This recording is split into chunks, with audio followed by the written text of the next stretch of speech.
Hey, a bit Steve from that old Yorkshire geek, you know what I've forgotten to do? I've forgotten to sort out the trailer, haven't I? So just bear with me while I do that now. Bloody hopeless, aren't I? Because I'm running late. Because I was running late and I forgot to sort it out. So just hold on. Hang fire and I'll sort the trailer out. For tonight's film, which we're doing The Wolfman from 2010. Where's me link? Where's me link for the trailer? There. No, that's not it. There it is. I'm so organised, me, you know. I am. Proper organised, right. Hey. I'm pressing the wrong button. I'm going to, I'll tell you. There we go. Right. And load then. Don't tell me the internet's going to start crapping out on me. What's it doing? Oh, it's got a little spinny circle. Spinny circle. All right, so it comes on now. Stupid thing. Right, so with no further ado, here's the trailer. I'll get rid of myself. Oh dear.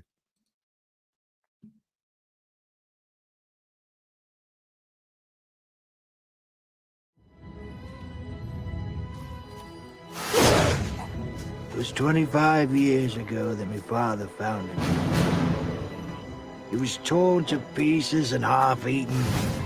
Whatever did it was big, and buckshot couldn't kill it. After that, my father went home and cast silver bullets. Wouldn't leave the house on a full moon from then on.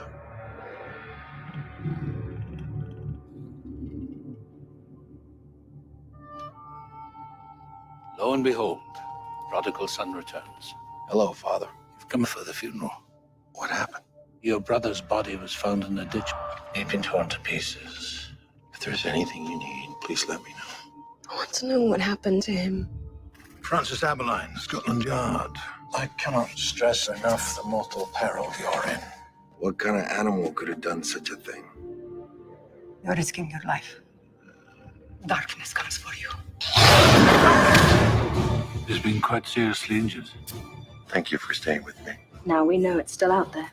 You were bitten by the beast. You bear his mark now. You believe in curses? You have to leave. What are you afraid of? There are those who doubt the power to change men into beasts. A beast has come among us. Terrible things, Lawrence. You've done terrible things. Be strong, son. Be strong. I am what they say I am. I'm a monster. I will kill all of you!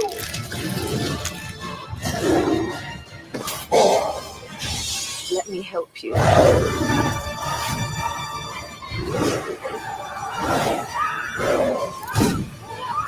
Beast will have its day.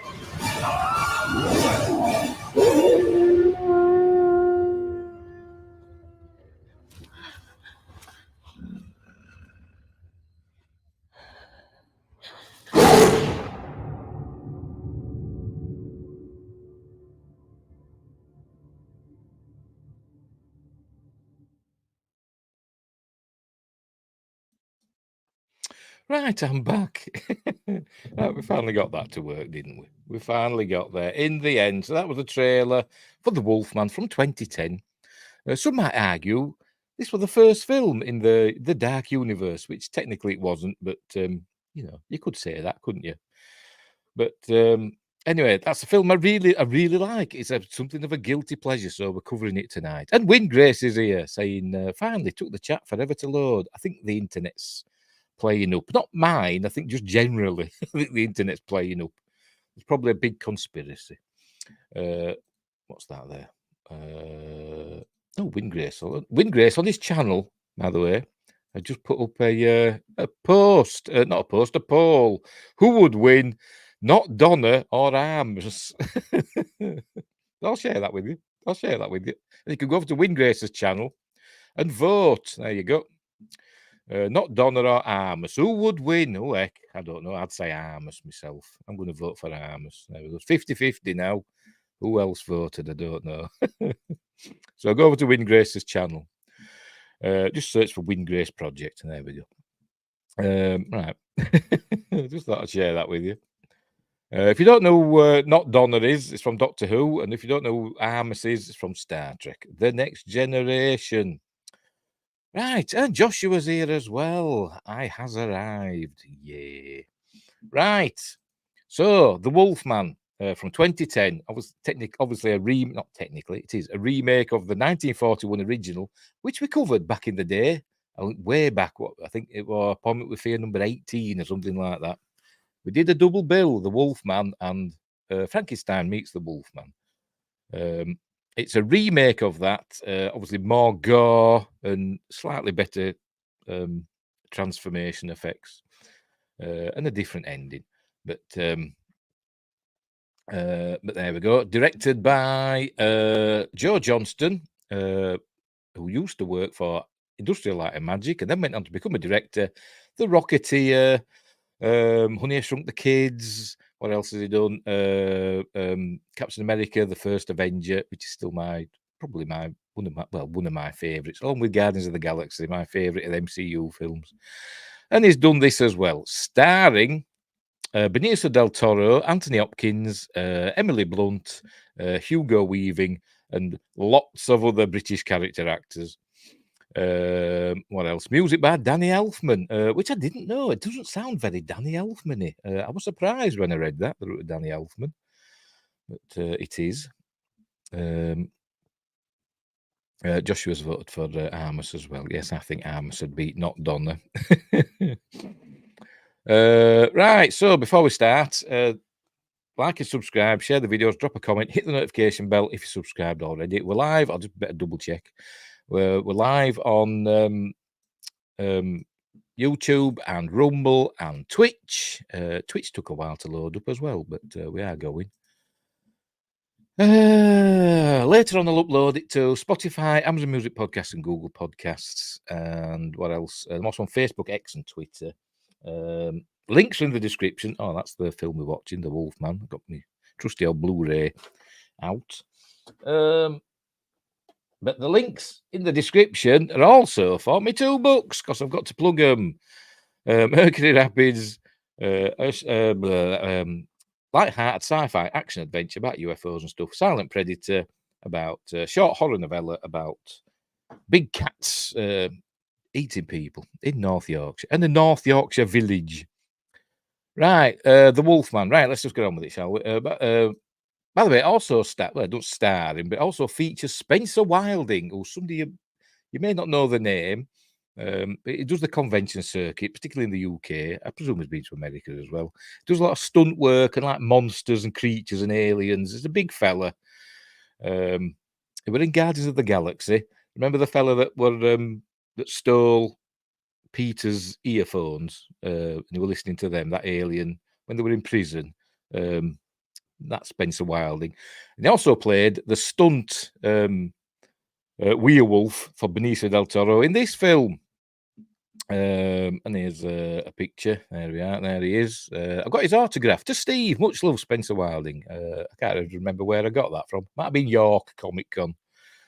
But there we go. So just thought I'd share that with you. Joshua says, the original Wolfman is my favourite of the Universal monsters. Mine too. I've done a few werewolf films now, haven't I? I've done The Wolfman. I've done Curse of the Werewolf, the Oliver Reed one, which this shares some similarities to, I must admit, particularly his clothes. It shares more similarities to that in some ways than it does to the original Wolfman. What else have I done? Dog Soldiers. I must have done some others as well. I can't remember now off the top of my head. But anyway. Right, so get rid of that. Let's just get on with the film, shall we? Let's just bloody get on with it. Right, so can't see my keyboard. There we go.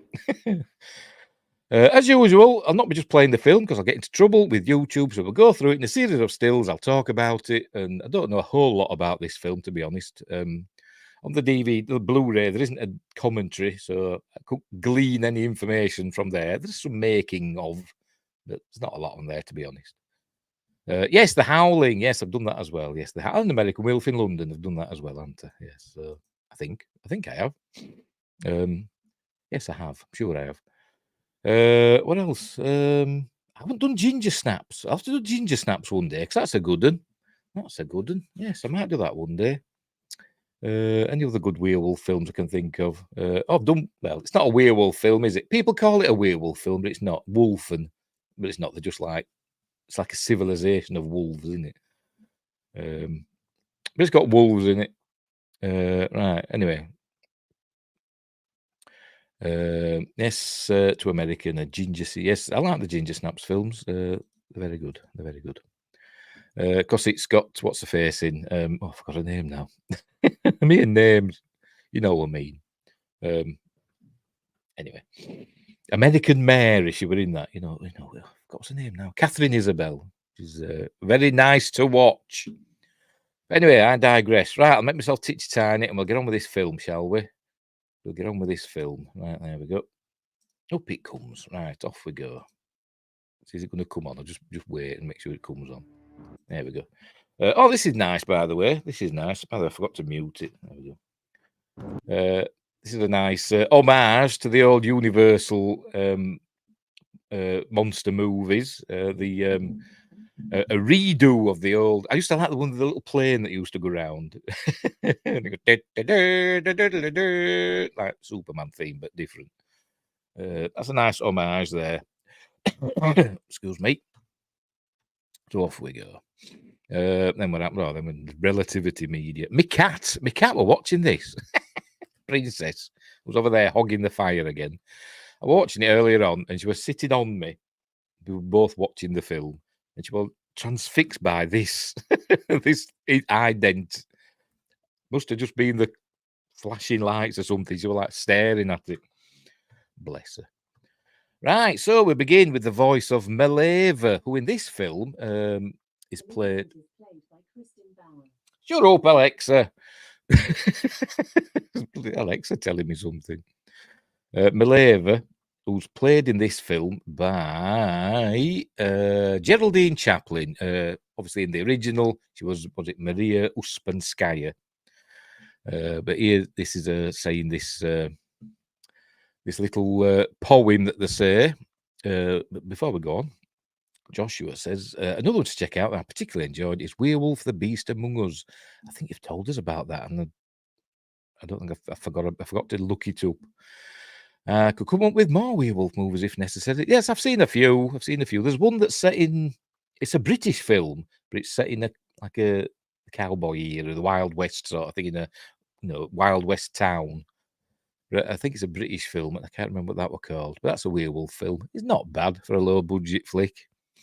I said there's plenty in there. There's plenty.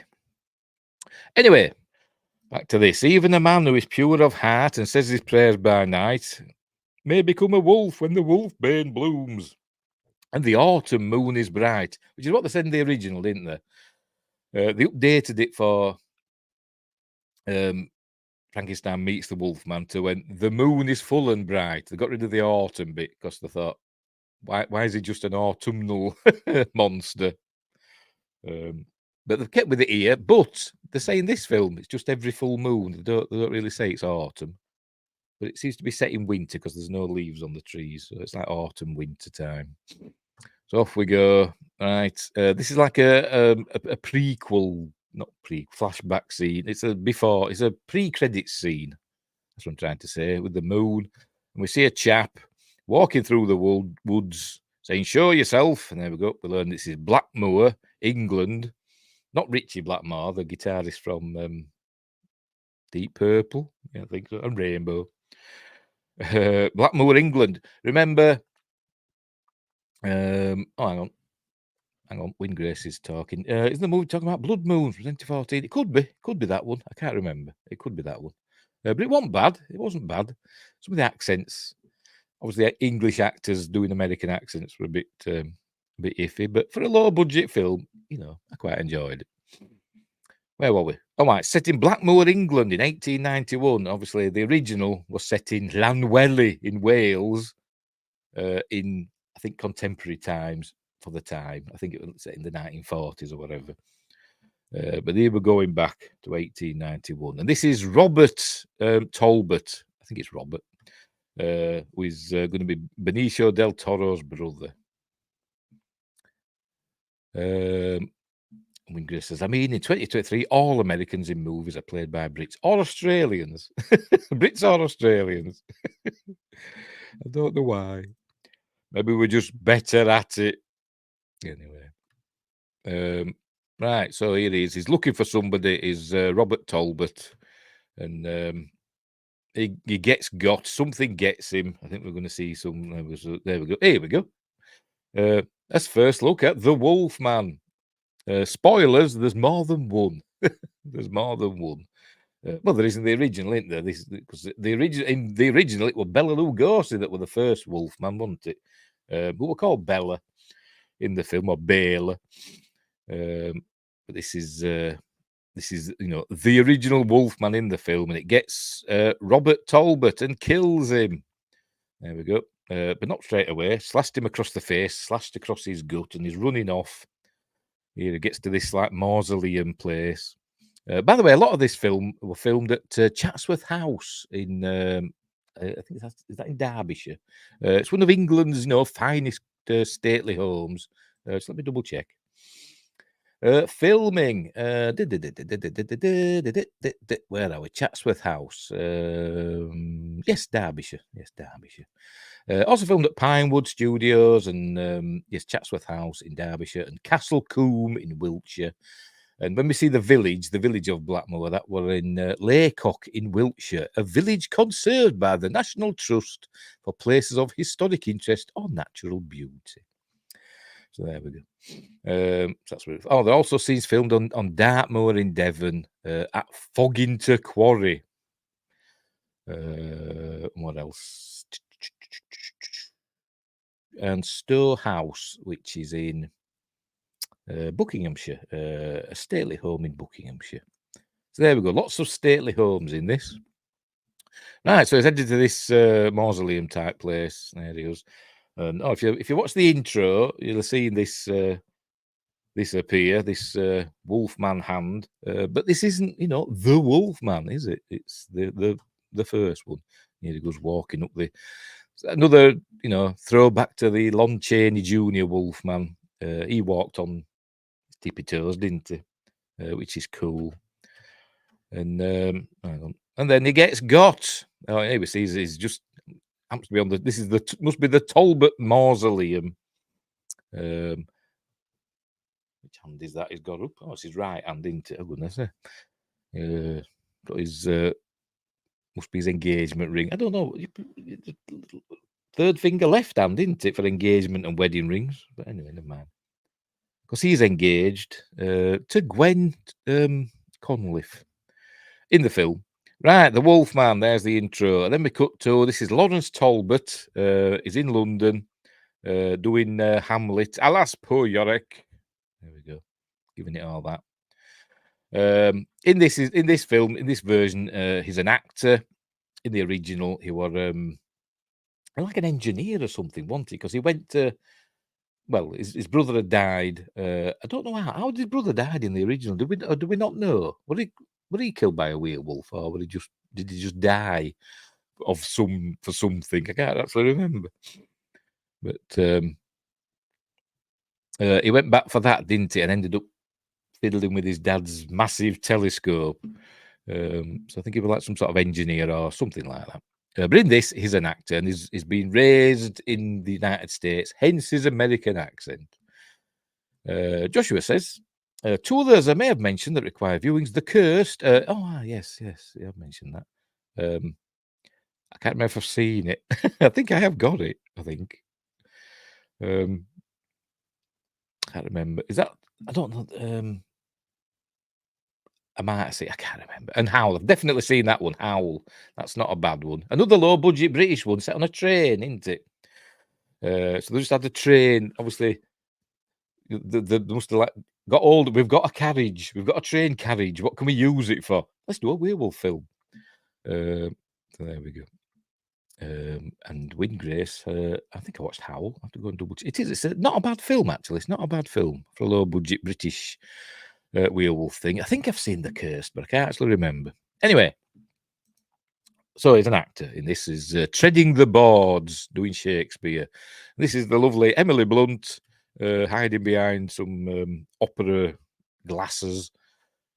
She's playing Gwen Conliffe, who in the original lived in Llanwelly, had a antique shop with her dad in Llanwelly. But in this one, she's got an antique shop in London. We never see her dad in this one, but she's got an antique shop in London.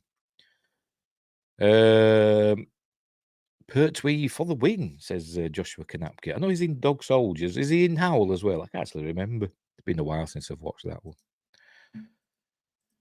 Did I say John? Sean Pertwee, not John. He's the doctor, isn't he?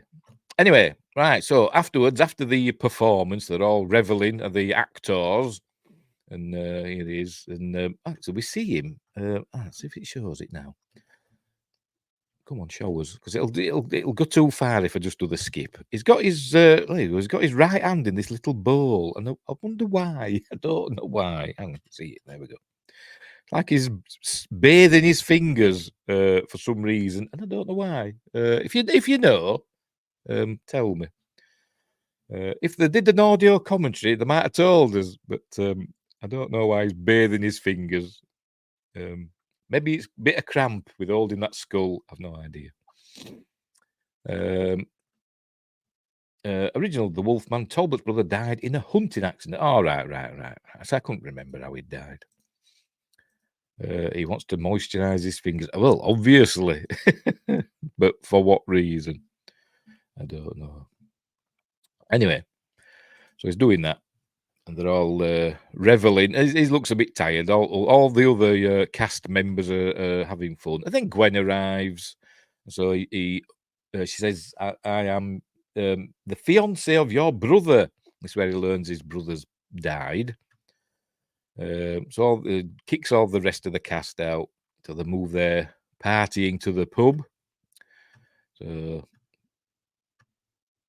off they go. But before they go, this one, she's obviously got eyes for him. And anyway, that's by the by. Right, so it's where we learn that his brother's passed away, and she's gone for help to see if he can help them. Oh, no, he's just missing. He doesn't know. At this point, he's just missing, isn't he? His brother. He doesn't know he's died. He's just missing. They don't know where he is. Been missing a month, apparently. I think they said a month. And she says, come and help us find him. And he says, well, he can't. He's contracted to do this show. He's leaving for New York and all that stuff. So the part ways, not in good terms, really, because he says he's not going to go. There you go. I simply can't help. He closes the door and in a minute, ushers her out.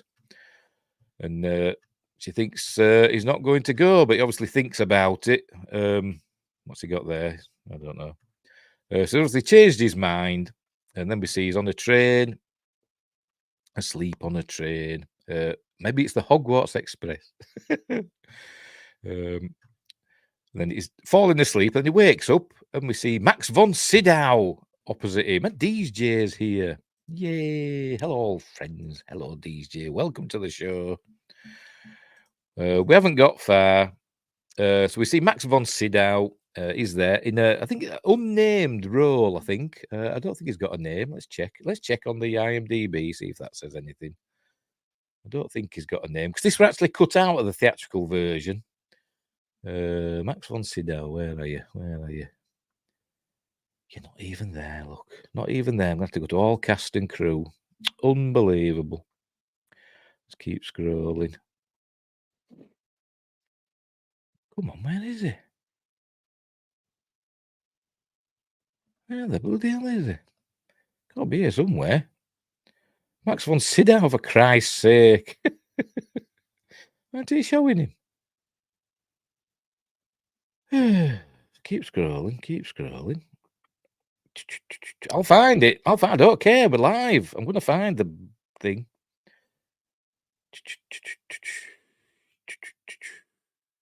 No, he's not. He's not appearing on this IMDb listing.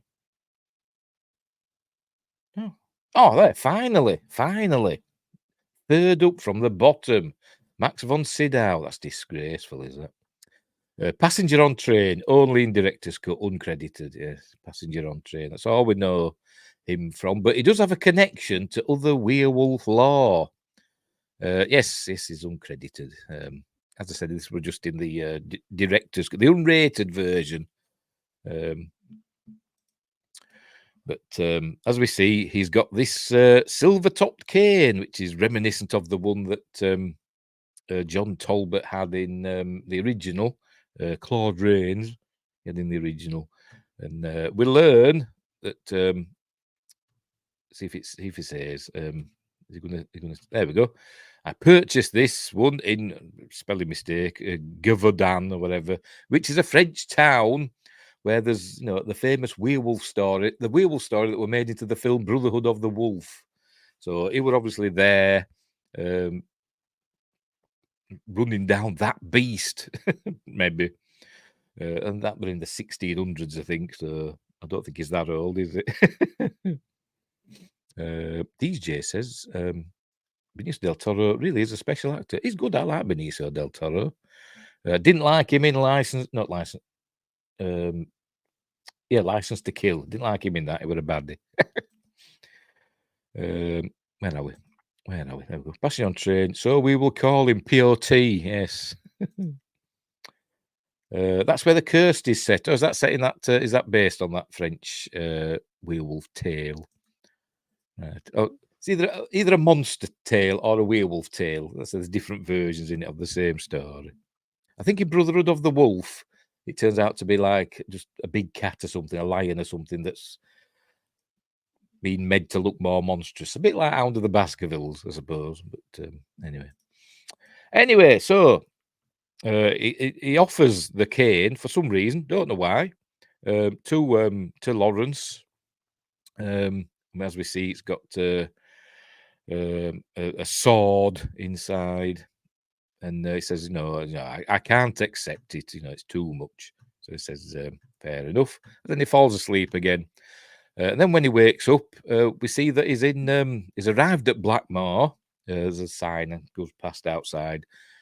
POT is gone. Passenger on train's gone. But he's left his stick, his cane, sort of his walking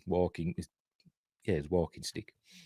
He's left it. So he's got it now. But in the original, it was John Talbot's cane, wasn't it? With the silver top. I think it was anyway.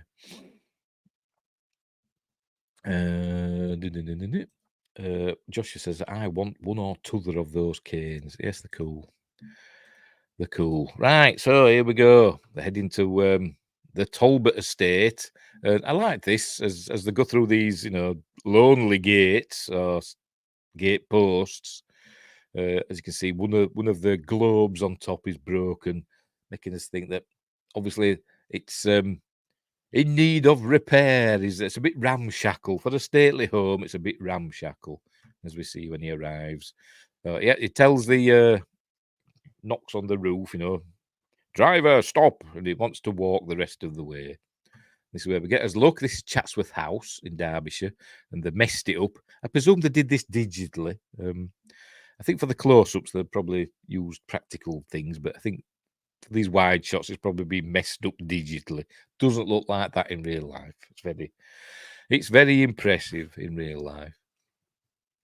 So anyway, here we go. So he arrives, and he goes in, and you see inside, it's not very nice either. It's very dark and dismal and dusty. Needs a few servants, doesn't he? So maybe they're not a super rich family. I don't know. Maybe they are, but all we've got living here at the moment is Sir John Talbot, played by Anthony Hopkins. His servant Singh, played by Art Malik, and we've got obviously Emily Blunt staying there as well. Gwen Conliffe, she's there. So there's only 3 people in the house and a dog who he meets there, Samson. This is where we meet the principal spoilers. I'm going to spoil the hell out of this film, you know that. Principal villain in these matters, Sir John Talbot, played by the great Sir Anthony Hopkins. There he is. So there we go. So he decides he's come to look for his brother, and then be told that his brother's actually dead. He was found in a ditch by the Priory Road yesterday morning. So his brother's dead. Well, this is Sing, Art Malik, or you may know from, I don't know what's he been in, that you might know. He were in Thingamabob. Oh, bloody hell. True Lies. He were in that. He played the baddie in that, didn't he? He's been in loads of other stuff. James Bond film, Living Daylights. He were in that as well. Sir Tony Hop. Yes. Hannibal himself. So this is where we learn that his brother's dead. We know he's dead, but they know he's dead. He's being found. And so he's going to go to the village. And this is the village, kind of reminiscent of the Sleepy Hollow village, isn't it? But it's actually a real village, this one. I bet house prices are high. So here we go. He's looking, he wants to see his brother's body. So this chap shows him. Is it Daniel Mays, that? I don't know. I'll have to check that now. See if I can find his name. Probably isn't. No, I don't think it is. Just reminding me of him. Remember Daniel Mays? We saw him on Byzantium last week, the week before, whenever it was. No, I don't think it is. It just reminded me of him. Maybe I think it was his voice more than anything. No, I can't see that name. Right, anyway, never mind. Right. So, it says his dad gave instructions that all of his personal possessions that were on him should be buried with him, but he said, he felt that was a shame, so he's given Lawrence the items that were on Robert's body. So he goes to have a look, and he warns him, says, you don't really want to have a look. It's not pleasant, as you can see. By the way, they're keeping him. There we go, in ice, so to speak. I bet that wasn't cheap because it was expensive when it were ice back then. There we go. Get his first, well, not his first, one of his first gory bits. We see him. They're going to show it. Just get a glimpse, but I'll let you see it. What the heck? Ah! So he like goes, oh, crikey, which I would as well. Then he goes to the pub, which you would after seeing that. And he would see there's local men, probably the village elders, I should imagine. There'll be I bet one of them's a doctor, and one of them will be I don't know, but there's the vicar and stuff. They're all there having a drink, and then they're talking about what's been going on. And there's been other deaths as well, by the way, in the village. And this one fella, who I know his face, but I can't think of his name, is talking about, pardon me, he thinks it's some, like a werewolf. I think he basically says werewolf at some point. But they don't believe him. Unnatural wounds. And so this fella, there he is. I think he's been in Game of Thrones and loads of stuff, hasn't he? But I can't think of his name. But there we go. Brain and guts and God knows what, lying all over moor for a quarter mile. I think it's supposed to be in Yorkshire, somewhere like that, somewhere up north. And then they start going on about the slaughtered lamb. Yeah, it's not far off, is it? He's like a really poor Sean Bean. Yeah. But I can't think. I know his face, and I've seen him in loads of stuff. Let's have a look on IMDb again. I don't know if he's got a name as the actor, the character. I mean,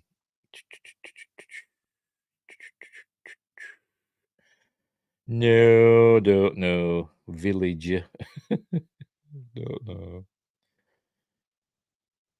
You'd think he'd have a proper credit. So he's got quite a long speech here. You know, a lot of dialogue. So I can't see. None of the names is ringing a bell.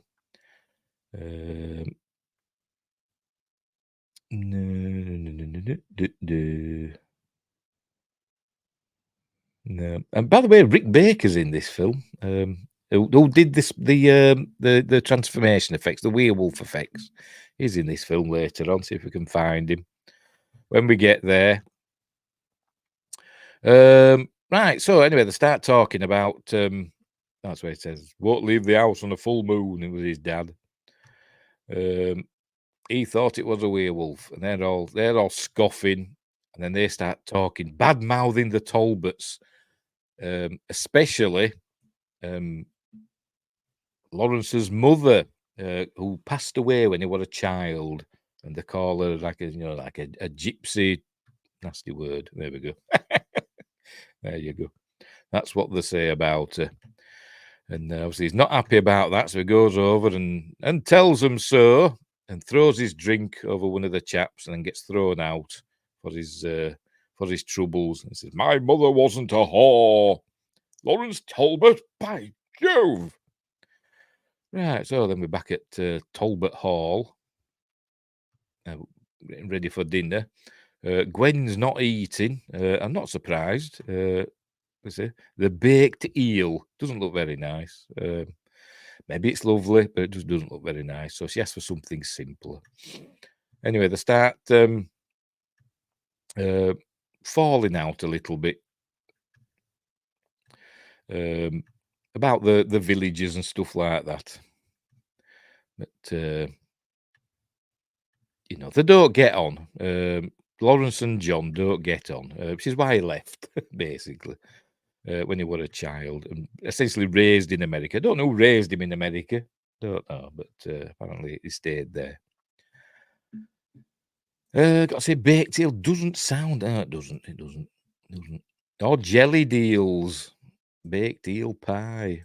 I was actually going to mention. Speaking of eels, I was going to say like there's somewhere up north. I said like Yorkshire way. I'm going to say, I wonder if Eel Marsh House is there, you know, from The Woman in Black, which we've also done an appointment with for you. Anyway, so they have a row, and she goes to her room. Oh, that's a painting of Lawrence's mother, you know, a dusky Romany beauty, I suppose you could say. Oh, and this is where, see if we can catch it now. This is where he's going around blowing out the candles, and one of them goes out before he blows it. See if we can. I think it's this one actually. No, it's in that one.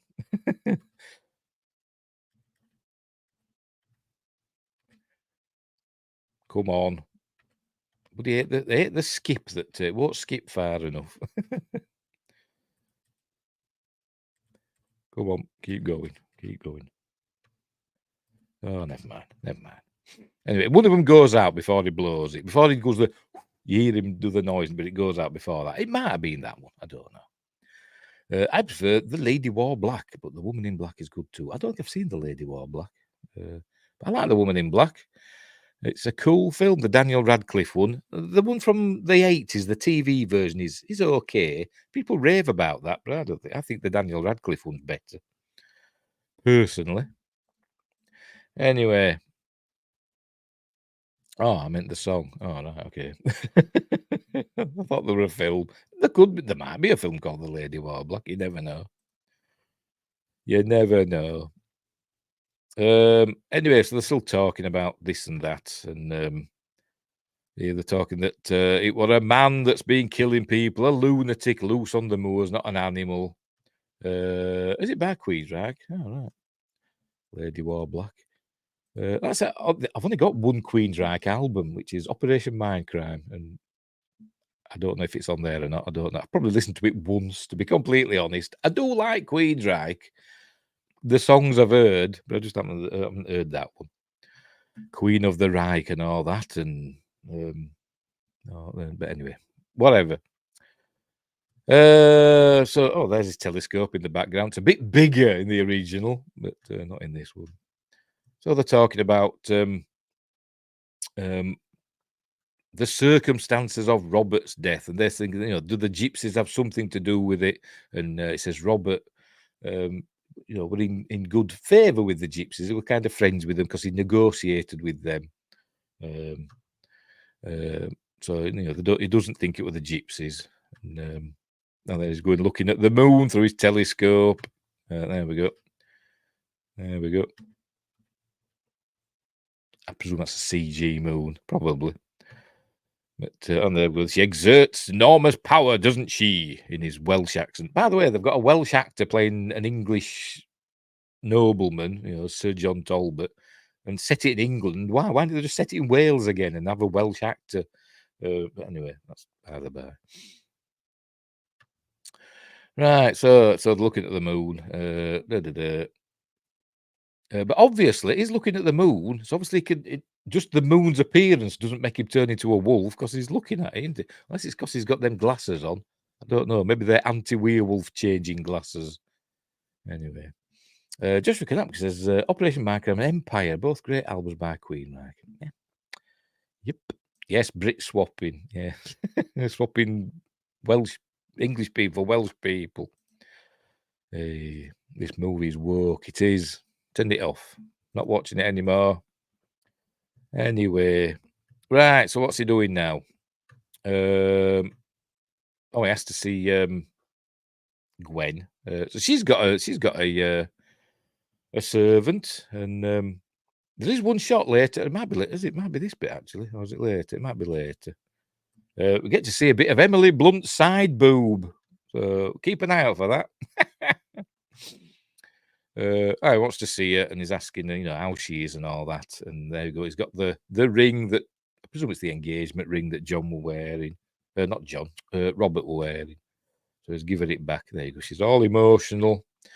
Obviously, these two end up falling in love, but not just yet, because he's only just arrived. He's a very, not very much like it. It does have a.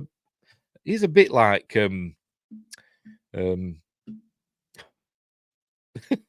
forgot his bloody name now.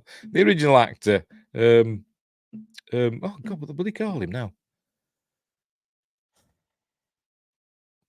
My brain. I blanked. I blanked. Come on, Joshua. The original actor. Junior. Lon Chaney Jr. That's it. Bloody hell. Why did that elude me? I've mentioned it earlier on, haven't I?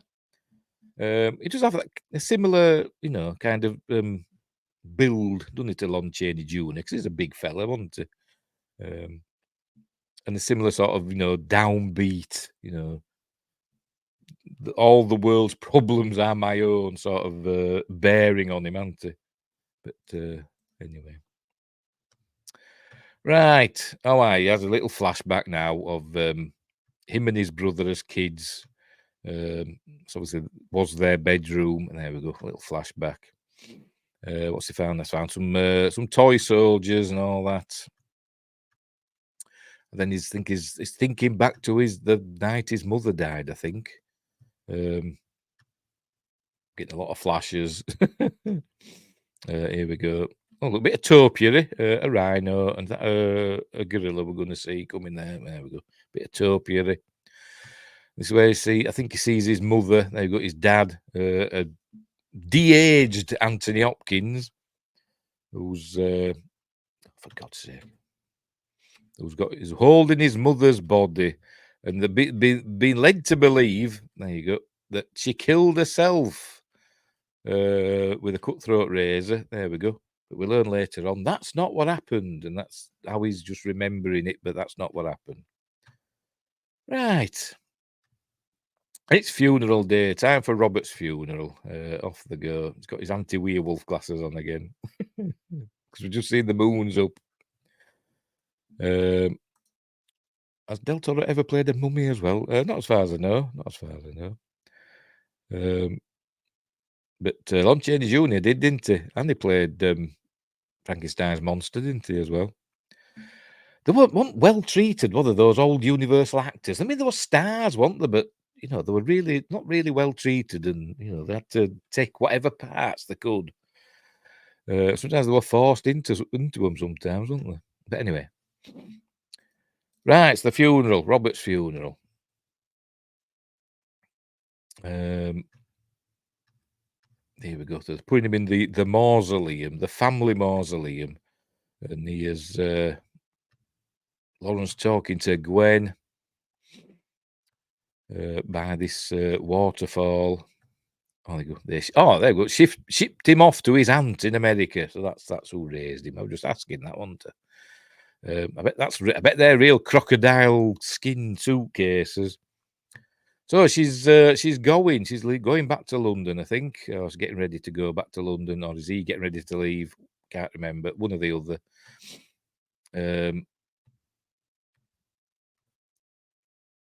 What's happening? I can't remember. I just watched this and I forgot what's bloody happening.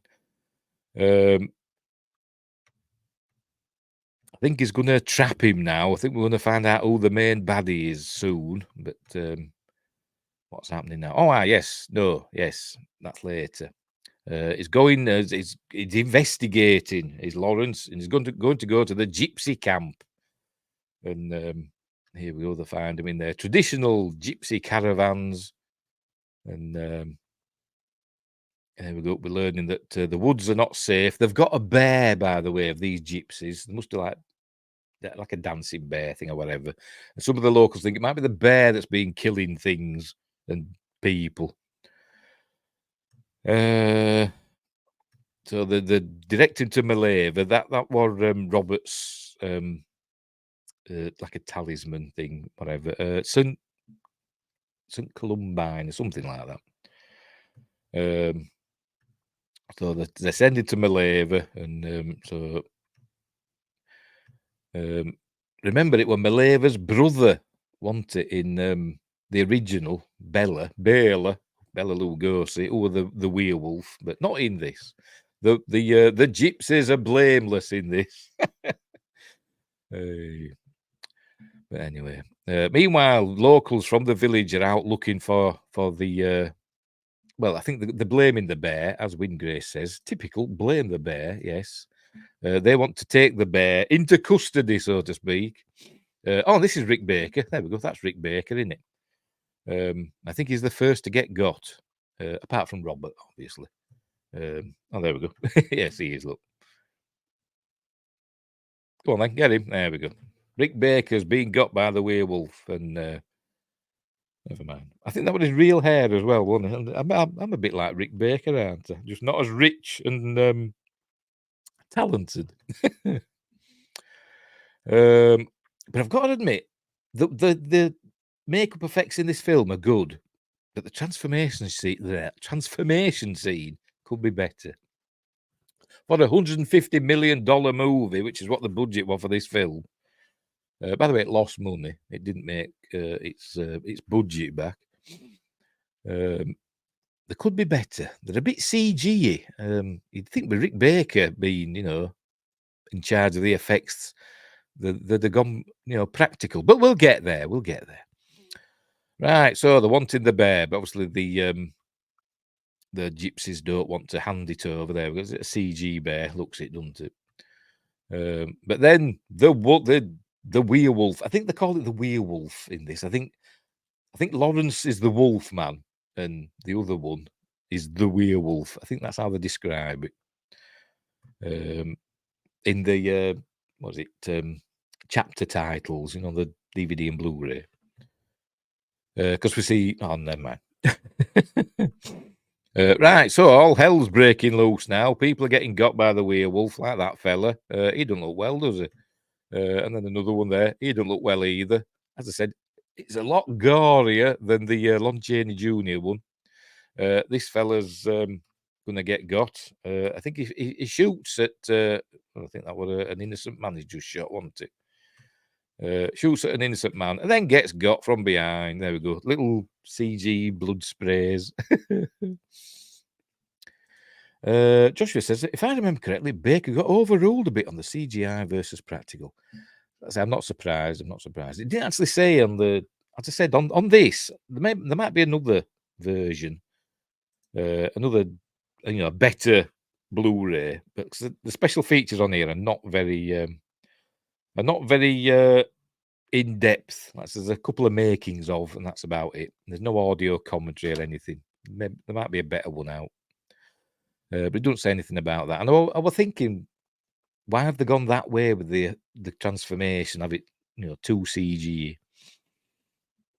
I mean, this is the fellow that did the American Wolf in London transformation in 1981. Well, 1980 probably when they shot it. I think you'd be able to get it better now, wouldn't you? 40 years later, 30 years later, wasn't it, when this came out? Anyway, as I said, all hell's breaking loose. People are getting got left, right, and centre by the werewolf. The kid don't get got. Don't worry. She's called Maria, by the way, obviously in honor of Maria Uspenskaya. Whoever is bitten by a werewolf and lives becomes a werewolf himself. Right, so he picks up a rifle. He's shooting at the werewolf as it's running about on all fours and giving it all that. And there you go. He picks up another rifle, some bullets, and goes running off. He sees it running through the woods, heading through these woods.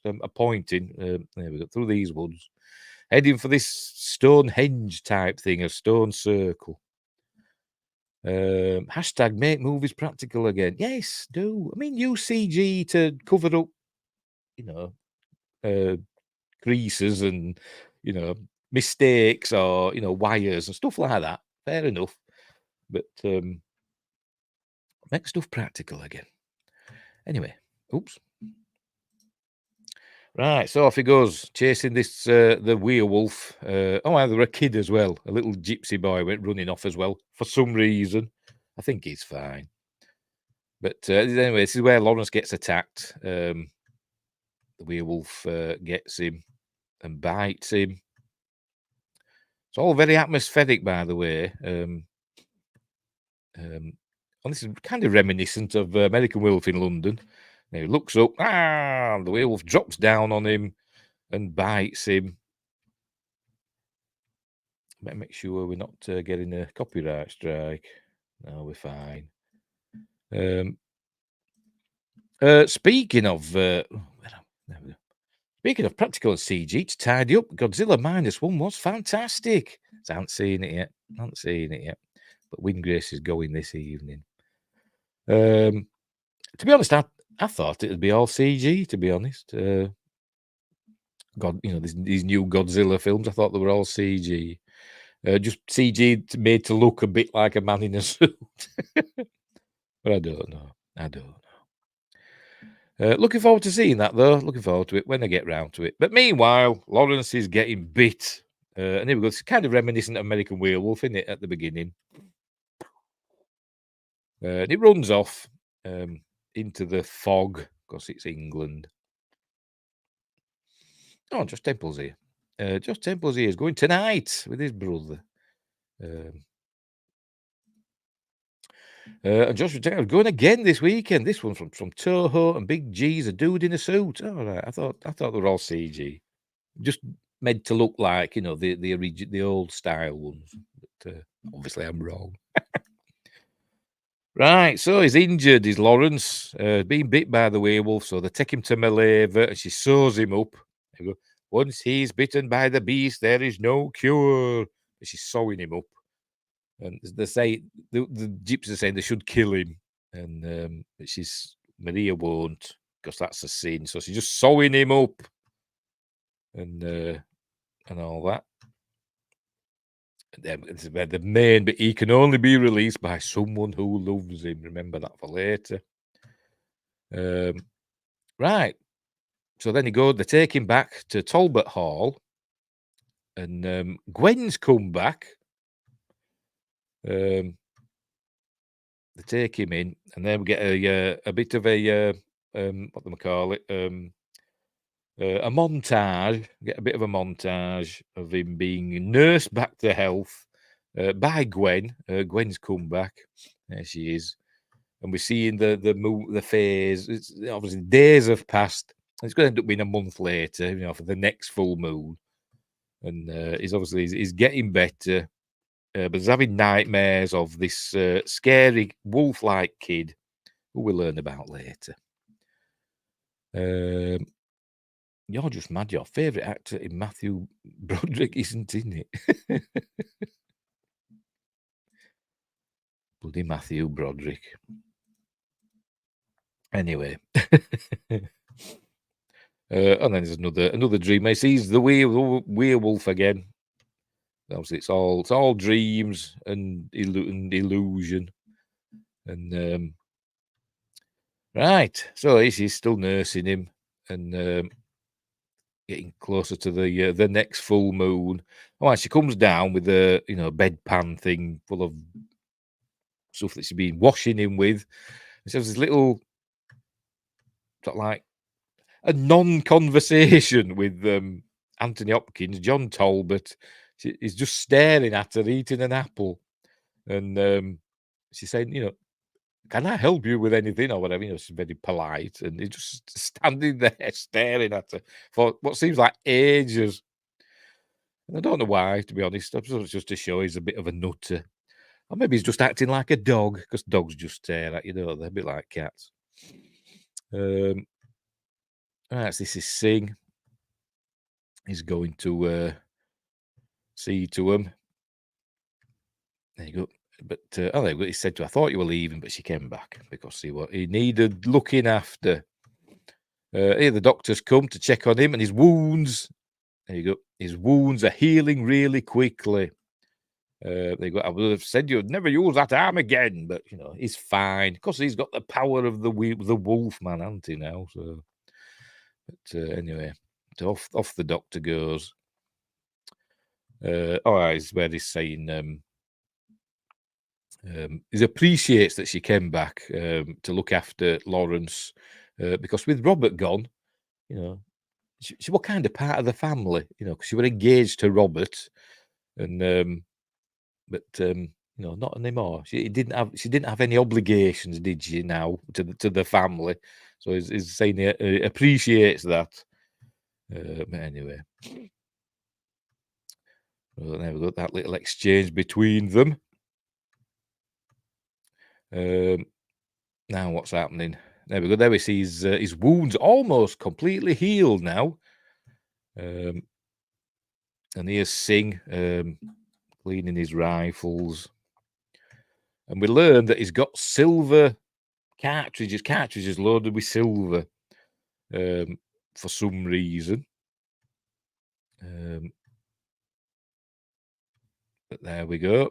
Back in the village, what's happening? Oh, this is the arrival now of Inspector Aberline, or Aberline. It's Aberline, isn't it? Inspector Aberline of the Yard, of Scotland Yard, who's obviously based on a real person. Aberline was the chap in charge of the Jack the Ripper investigation, wasn't it? In real life, played by Hugo Weaving. So there we go. So he's come to Blackmoor to investigate the killings and stuff, and he wants to go see interview Lawrence Talbot. So he has a little chat with him, and he kind of suggests that it was Lawrence himself that were doing the killing, and but anyway, and he says he wants his own people to look at the wound, and at your convenience, of course. Yes, of course. And they're saying it was an animal, but it could have been somebody who spent time inside an asylum, and this is where we learn that as a child, after his mother's death, Lawrence spent time at Lambeth Asylum. Well, since the Vorlons took Jack, are they responsible for werewolves? Well, who knows? Yes, the Vorlons took Jack, didn't they? Oh dear. I mean, why think of that? It's nearly as bad, isn't it, as they did it in Star Trek, didn't they? With Red Jack, didn't they? Which was some non-corporeal alien that used to go from planet to planet, possessing people and going on a killing spree. And that's what Jack the Ripper was, wasn't it, in Star Trek. Hey. Bless these science fiction goons.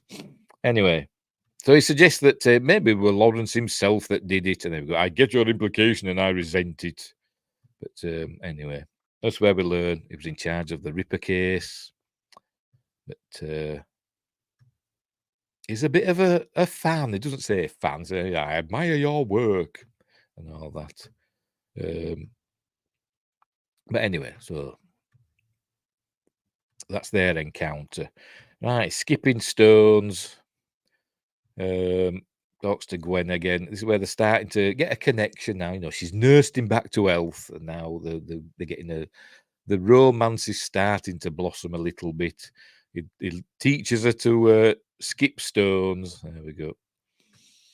There we go. See, it's happening. Look, it's happening. Chemistry.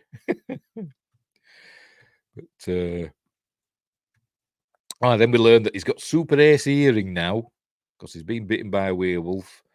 He's got super ace hearing. He can hear some horses from miles away. And it's the local villagers. They want to take him away. They think he's a monster now. They go, you were bitten by the beast. You bear his mark now. By the way, in this, they don't have not that I noticed anyway.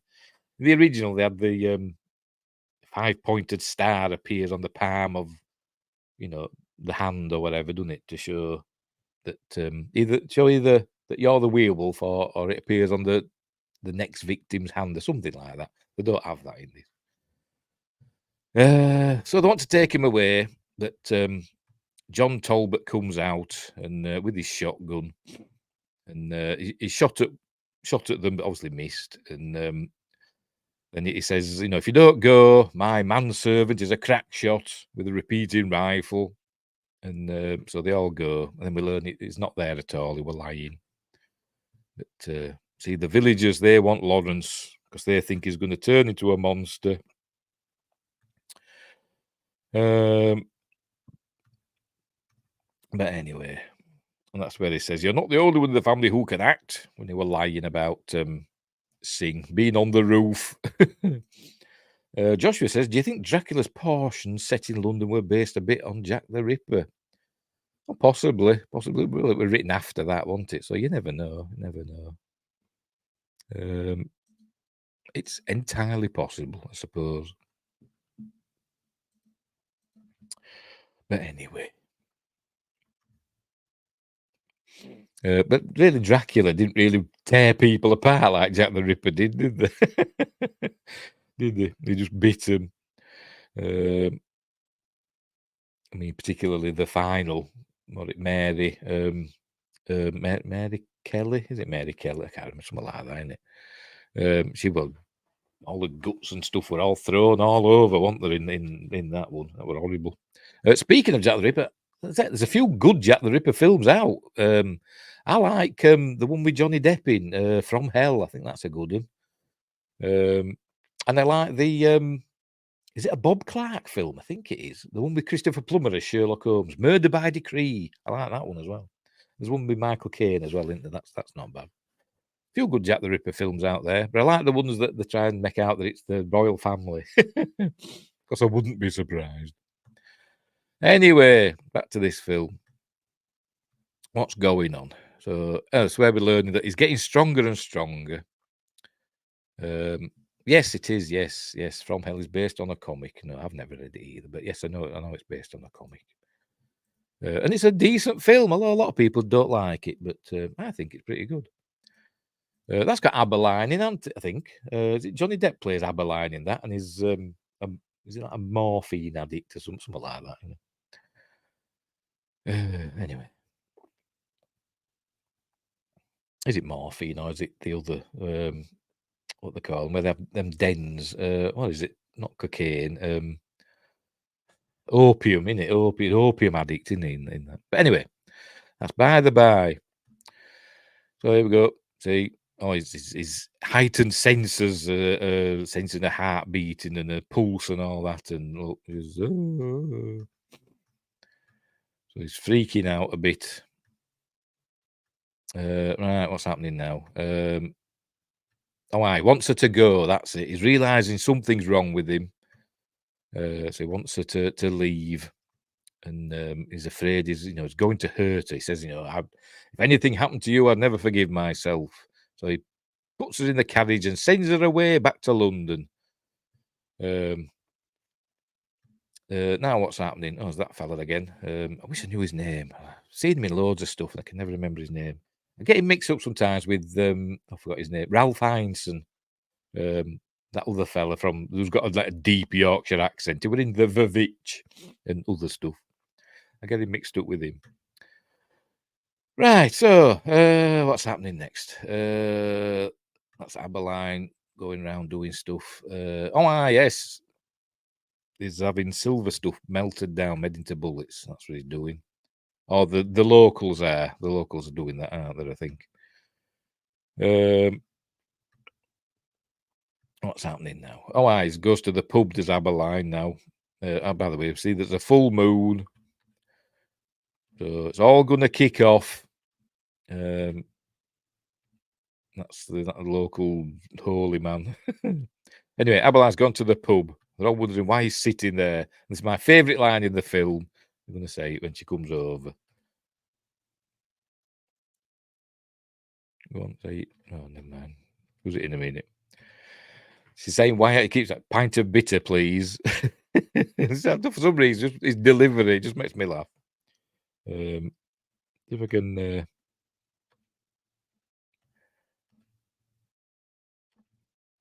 I'll unmute it and we'll have a listen. For some reason, it just makes me laugh. A bitter, please. Oh, that was gone too far.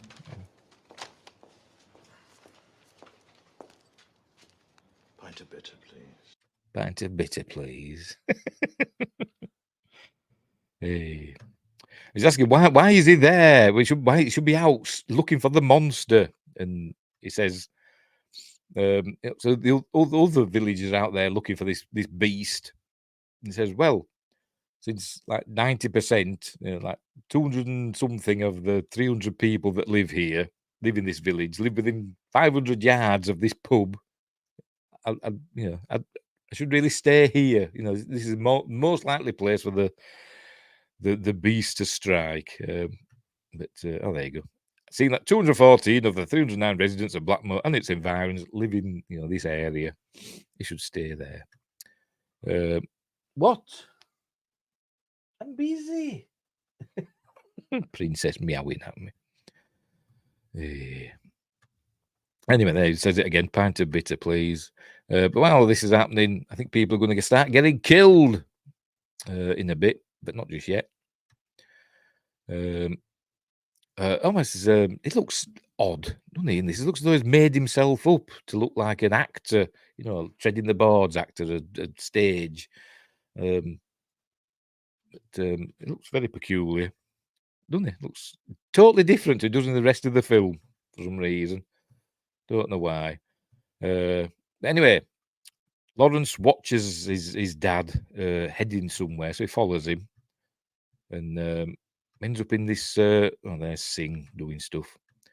He follows his dad to this mausoleum and he goes down, I think, underground. That's supposed to be his mother. We see a CG version of her later.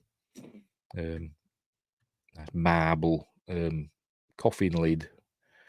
Sarcophagus, that's what I'm looking for. So he goes down these stairs and he finds his dad's got a shrine to his mother and an odd chair with restraints on. But he's at this shrine to his mother. And then he's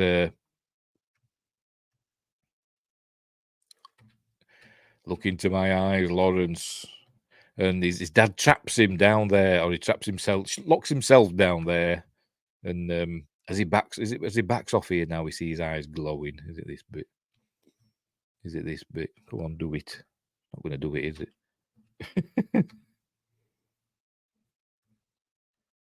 Oh, for God's sake, never mind. And they're saying they're going to kill you, but he's locked himself in there. The beast will have its day. That's where he goes. He backs off. He gets a bit of. There we go. Hey, bit of eye shine.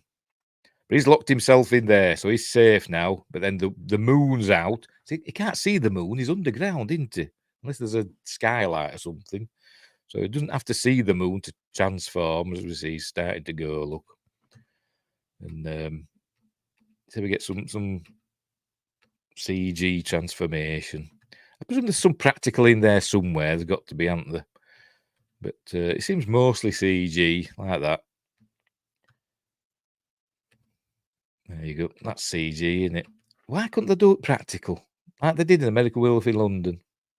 Don't know. But anyway, there he's changing, look. He's changing into the Wolfman. There you go, howling. But it doesn't look like the Lon Chaney Wolfman. It looks to me more like, although his fur isn't white, like in The Curse of the Werewolf, but his clothes look more like the Oliver Reed Wolfman in Curse of the Werewolf. Because the Lon Chaney one, he just, for some reason, changed into a dark shirt, a grey shirt and grey pants, didn't he? He had his werewolf clothes, didn't he, that were totally different to the rest of his clothes for some reason. Anyway, so it's all kicking off somewhere. So Aberline mounts his horse and goes racing off because hear the howling. They've set a trap in the woods of the villages. They've put a stag. They've tied a stag up. What's up, princess? Eh? What's matter? What are you meowing for? I'm doing a show. I'm live. He's meowing her head off at me. They've tied a stag up to lure the beast, and it works. It falls down a pit. There we go. Shoot him. A fella falls in, obviously, and he gets the. There he is. Look, there we see him. Look, he gets this poor chap, and basically rips him to bits. There we go. And then all the others, he gets those as well. They get pulled down into the pit. There we go. What happens to this fella? There we go. He gets knocked. And then the last chap goes running off. There we go. And he gets a nice bit of running on all fours. And he ends up in this bog. And he thinks, I'm trapped. No, I don't think Princess is a fan of werewolves. I don't think she. I think she's probably hungry. She picks her times. So he's trapped, and he goes to kill himself, but he's used all his bullets, so he can't kill himself. But don't worry, Lawrence, the Wolfman, I'll take care of you. And he takes his head off. Oh, bad mate. So that's the end of him. Aberline's arrived and finds the carnage. There you go, guts spilled, limbs severed or ripped.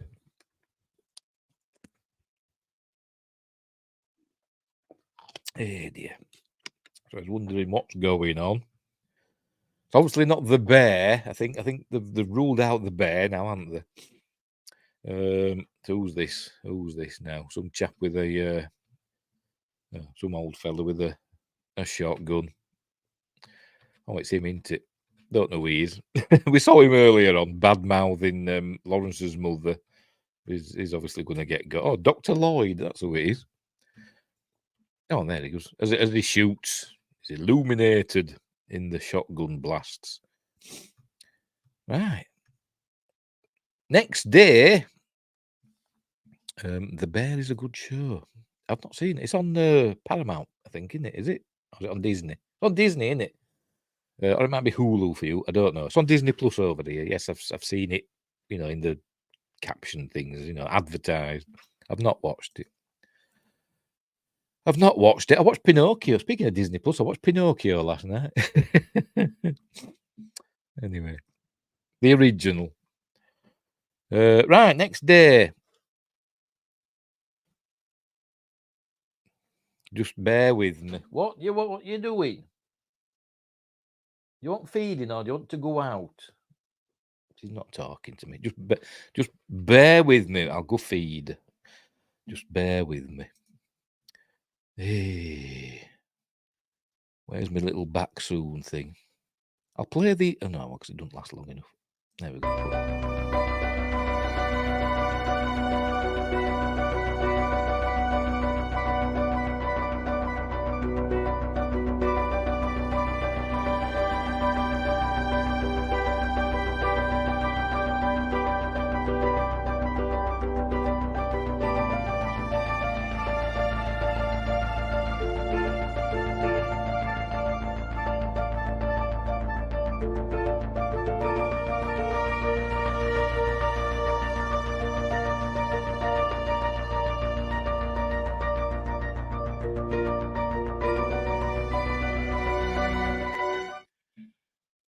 Hey, I'm back. I'm back.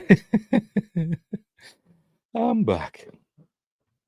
Anyway, Joshua says original is greater than the remake. Well, I don't know. They're totally different, really, aren't they, to be honest?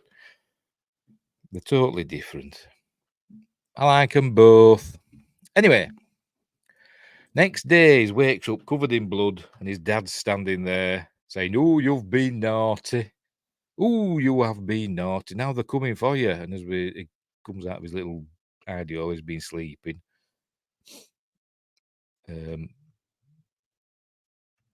here we see the you just make him out there, the edge of the screen. The villagers coming to get him. He says, "I can't protect you anymore," and he goes running off. And they round him up. And there we go. They're going to take him away back to London. There we go. Knock him out. And he's standing there smiling because he's a baddie. Because we now know he's the wolf that bit Lawrence at the beginning. There's also the Game of Del Toro one on Netflix. What, Cabinet of Curiosities? That's good. Is that as well? Good is that as well? I've been rewatching that. I think the last one I watched was Pickford's Model. Is that what it's called? I think it's that one. Yeah, they're good at them. Anyway, so we're at Lambeth Asylum. There we go, Lambeth Asylum, London. I don't know if there were an asylum in Lambeth. I think the famous asylum in London in the old days were called Bedlam, wasn't it? Which became like a catch-all term, at least in Britain, for like lunatic asylums. Used to say it's Bedlam, particularly if something were loud, But anyway. Oh, it's Pinocchio. Oh, yes. He did a Pinocchio thing on Netflix, didn't he? Yes, he did. Yes. I didn't like it. I know it won Oscars and stuff, didn't it? But I didn't like it. I didn't watch it all the way through. I couldn't. It didn't do it for me. It was a bit too bleak, to be honest. Yes, he is. Yes, he is. But it was a bit too bleak, Guillermo del Toro's Pinocchio, for me. No, bloody whistle while you... Not whistle while you work. Just whistle. That one. None of that in. But anyway. Right, so we're at the asylum in London, and it's not a nice place. Here we go. This is the doctor, who's called, I can't remember, Dr. Honegger, played by Anthony Sher. Who you mentioned earlier on, didn't you? Joshua mentioned Anthony Sher earlier on. Sir Anthony Sher. But no, this is Anthony Sher as Dr. Honegger. Who just comes in with all blood all over his apron for some reason.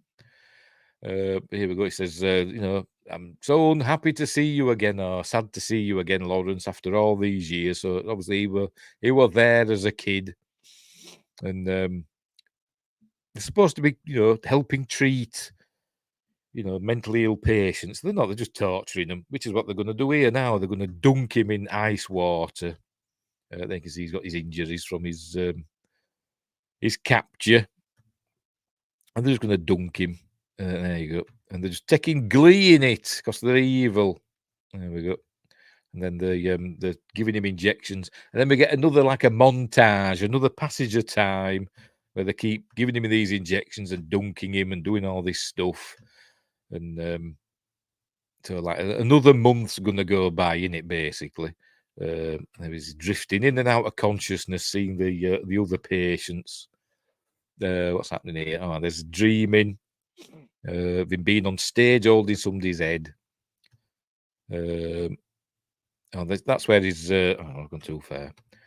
It's where he has his dream of his mother's sarcophagus coming to life and talking to him. That reminded me of the remake of The Haunting. That was like that, wasn't it? Just reminded me of it.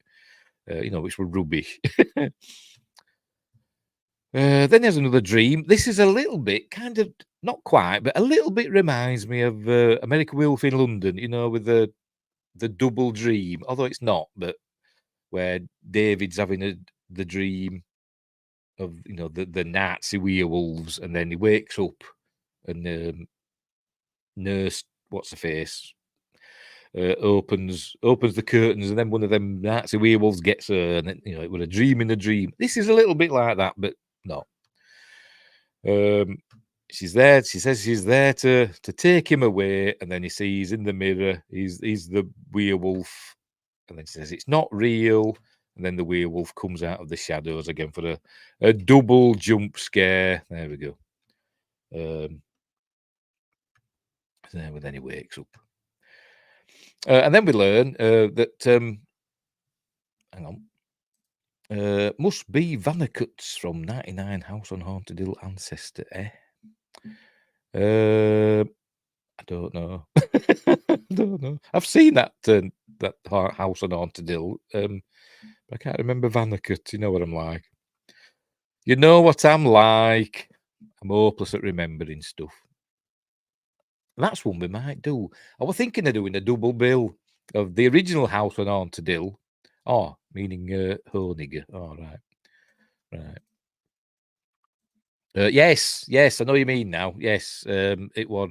What's his face? Jeffrey Combs, wasn't it? Yes, that's yes. Yes, it was Jeffrey Combs on it in House on Haunted Hill. But I was thinking of doing a double bill of the original House on Haunted Hill with Vincent Price, which is one of my favourites. I love that film, and the remake. But I might do one day. Yes, I love both versions of the movie. Yes, they're both good. I didn't mind the sequel. It Return to House on Haunted Hill. His son's got it on DVD. That wasn't bad either. Anyway, back to the film, right? Sir John is in the... it's a cell, isn't it? It's not his room, it's a cell. Telling him all about how he became a werewolf, that when he was in the Hindu Kush. I don't know when it was. Does it say? Hang on, let's see if it says. Inhales deeply. Come on, start speaking. I don't say when. Because I was thinking about it. I was thinking, did he contract the disease when he was younger, before Lawrence were born? Or was it when Lawrence was young, a young child, he'd gone off to the Hindu Kush doing, British colonial things? Or was this before Lawrence were born? And if it was before he were born, same with his brother, it's obviously lycanthropy or werewolfism or whatever, isn't passed down then. If you're a werewolf and you have a kid, your kid won't become a werewolf then, if that's the case. I don't know, it doesn't say. But anyway, it says they were in the Hindu Kush and went up to, sent to a cave, and hang on, my mouse pointer's getting in the way. He went up to this cave where he saw this little feral boy, and here we go. So we're going to see it. There it is. Like what Lawrence had seen in his dreams, this little feral boy, and he bit Sir John, and then we found that he became a werewolf.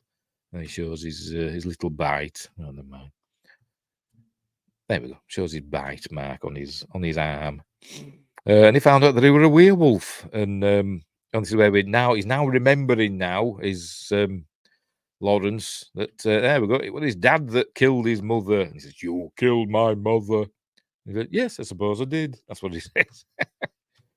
And then Lawrence says, "You should kill yourself." He says, "I've often I cannot tell you how often I've considered that." That's my impression of Anthony Hopkins. I don't know. I'm more like the Tom Jones, but never mind. But then he says, "Life's so wonderful," or whatever, glorious. That's the word. Life's so glorious, especially being a werewolf, and could just go around killing people. That's what he likes. But he'd got Singh to lock him away. I don't know why he wasn't locked away when he killed his mother. I don't know, but Singh had locked him away in that place that we saw earlier on with the chair with the restraints. But then we learned that one night they had he and Robert had an argument, and Singh intervened and he knocked out Singh because he says he used to be a bare knuckle fighter. This English gent used to be a bare knuckle fighter, and he knocked Singh out, so Singh couldn't restrain him, lock him in the shrine. Why didn't he just go lock himself in? I don't know, but couldn't do that. So that's when Robert were killed. That's when he went out and killed Robert. And then he says, and then she came, didn't she? Talking about Gwen. So he's obviously got feelings for Gwen as John. So that's another reason why he killed Robert, I suppose. He wanted Gwen all for himself. This is when he's talking about him fighting with Singh. I used to be a bare knuckle prize fighter. And all that. So anyway. So that's where he's saying, he says, I'm going to kill you. And he goes to get him, but he's chained up, so he can't reach him. So he's going back to Talbot Hall, but he leaves Lawrence a razor so he can kill himself. Could he kill himself? I don't know. Would it work? Don't know. But obviously he doesn't. And maybe he's just, rubbing it in because he thought his mother had killed herself with the cutthroat razor. Maybe it's the same one.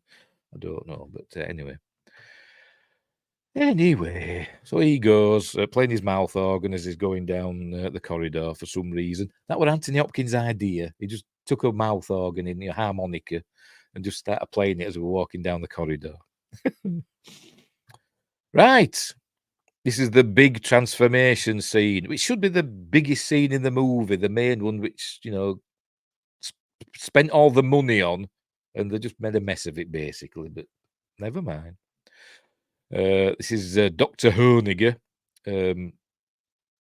basically showing off to all his, academic pals, all about Lawrence thinks he's a werewolf, thinks he's got lycanthropy, and he thinks he's going to physically transform. So Dr. Hoeniger says, well, it is a full moon tonight. We shall wait and see, and I shall show you that it's all a delusion.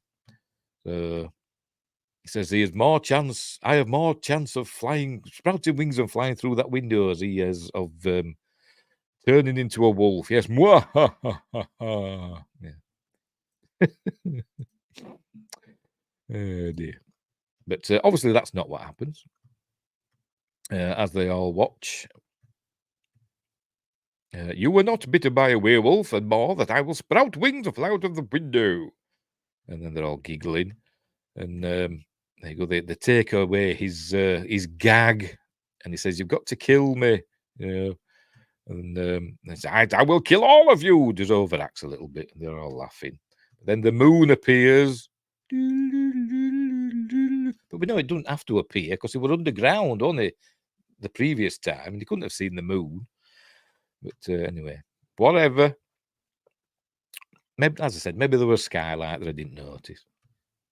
So it starts changing. And it starts off fair enough. Little effects. Oh, Abeline's there watching. So there's some cool stuff, but like I say, it seems to be mostly CG. I mean, that might be practical, I don't know, but it kind of looks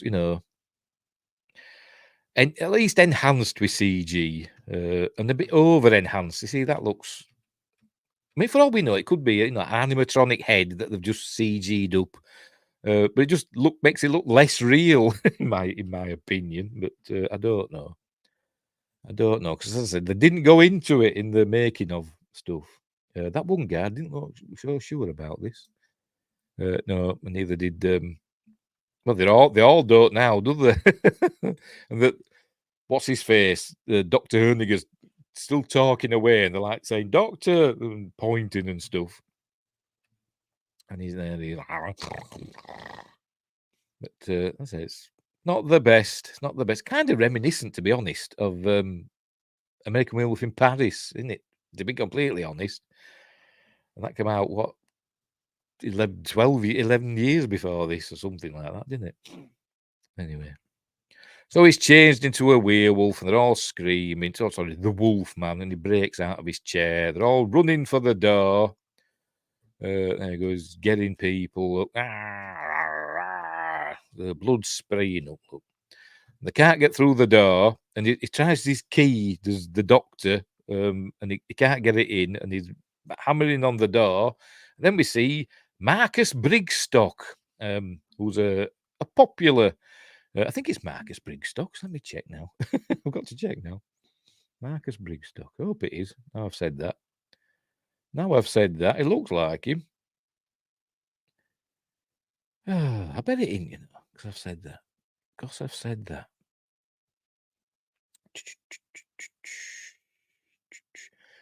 No, I bet it ain't. I thought it was. It looked like him. I mean, it might be uncredited. I don't know. Might be uncredited. But he's got lines, so he shouldn't be. Maybe it's not him. I thought it was Marcus Brigstock, who is a popular British comedian and comedy actor. No, I can't see his name, so maybe not. Maybe it's not him. It looks like him, though. I'm pressing the wrong button. Never mind. Oh, dear. I thought it was. Looks like him, but maybe not.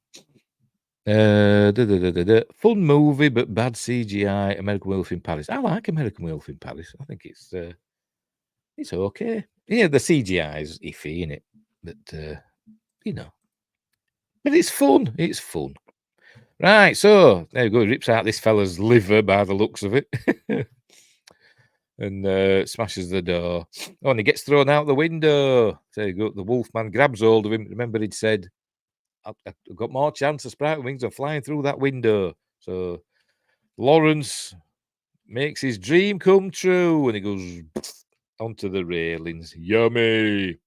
Anyway, they all get out. They're all running. He escapes through the broken window, which looks unbroken now. Maybe it's a different one. I don't know. But goes running across the rooftops. I'm sorry, I'm spitting. He got to fly through, but without wings. Yes. He didn't need his wings. He flew with style. No, falling with style, wasn't it? That was it. So he goes running across the rooftops. This is a cool scene. Slightly reminiscent of what's that other film? Is it Murder in the Rue Morgue? They're chasing that gorilla. It's supposed to be a gorilla in it. It's a man in a gorilla suit across rooftops and stuff like that. And also the scene in is it Van Helsing at the beginning where they're chasing Mr. Hyde? Kind of reminds me of that as well. Anyway, so the Victorian rooftops with Victorian London in the background with all the chimney pots and stuff, and I bet yes, also the Hyde scene. Yes, yeah. And I bet Dick Van Dyke and his mates are dancing about, step in time, giving it all that somewhere as well. Anyway, so off he goes. But Aberline's on the case, but not before he does a trailer howl. Oh! By the way, a lot of this, where he's running about and jumping and stuff, is Spencer Wilding doing all this lot. I don't know who the stunt person was for the other wolf that we see, but the Wolfman is Spencer Wilding. Lovely chap. Oh, pardon me. All right, here we go. You see a British bobby there, it's a normal constable there. Are you armed? Yes, sir. British bobbies are famous for not being armed, especially back then. All he'll have had is a truncheon and is either a whistle or a rattle thing. But no, he's got a revolver. So takes the constable's revolver and starts shooting at Then he's shooting at him as he's running and missing, obviously. Or maybe not. I don't know. Maybe he doesn't miss. So he goes running through this. Takes a shortcut through this nice house where they're all having dinner. And then he tells all the other police. All the other police start gathering this fella and says, get everybody armed, and blah blah blah. We've got a monster to catch. Here he is, running through the streets of London, causing mayhem. Well, through the rooftops of London. Yes, chim chimmery, chim chimmery, chim chim chiroo. Even then, they didn't go armed. Y'all some crazy people. There's a lot more armed police in the UK now, but as a rule, they're not armed. They have special armed units that they can call in. I forgot what they call them now. Is it SO19 or something like that? That they can call in if needed. But you'll see armed police at like big railway stations and airports. You'll see all police with like MP5s and stuff like that. But as a rule, the police on the streets are not armed. Dick Van Dyke is still chugging along. He is, yes. He must be 150 now. Despite all that soot in his lungs from his days as a chimbley sweep. Anyway, so he's running across. I just noticed there's some people looking out their window there. Look, you see them there, just watching on. Are they moving? Can't tell. Probably not. And a lot of these, by the way, these leaps and stuff like that, you think it's probably CG, but it's not actually. It's practical. There's Spencer Wilding suspended on cables and stuff, jumping off actual roofs at this and getting unsuspecting policemen. With his little Bobby's helmet flying up. So he ends up here, wherever this is in London. I've no idea. I said I've been to London once as a kid. I'm sure this is a famous building. I don't know. I think does it say that we're filmed in Greenwich? Old Royal Naval College and Park in Greenwich. So I bet that's where this was filmed. But I don't know. I said I've been to London once as a kid. I was 11. Never been back since. This is a nice set piece scene where he's causing his trouble and got an old omnibus here, steam powered omnibus, and it runs over a poor chap, and then it's because it runs over this one fella. It makes it, it tips it over somehow, as we'll see. No, I go too far. Whistle blowing. There we go. Oh, that poor fella gets run over. Makes the whole bus tip over. Look, which was a major thing. This, obviously it was done safely and stuff, but lots of stuntmen running about and women. Well, listen, they did that practical. Nice toad landing, a la X-Men. Yes, I wonder if you got schooling from Ray Park. This scene definitely feels like a homage to American Werewolf in London. Yes, it's similar in it to the Piccadilly Circus scene. Yes, it is. I don't think anybody gets the head bit off. Anyway. Right, so it's causing his bother. There it is. Blood spraying. They all arrive. Look. Like the bloody Wild West, tell you. And they're hitting him, but it's obviously not doing any good because they don't love him. He can only be killed by people that love him. So he goes running down an alley. It's a dead end down there. It's another American Werewolf in London line. And they lose him eventually. There he is, bounding off. Hang on. Bound. There he goes, leaping over them, and disappears into the pea supers of London, and then he ends up in a dank tunnel by Tower Bridge, the moon, and he has a drink out of the. Is it this where he has a drink out of the Thames? Yes.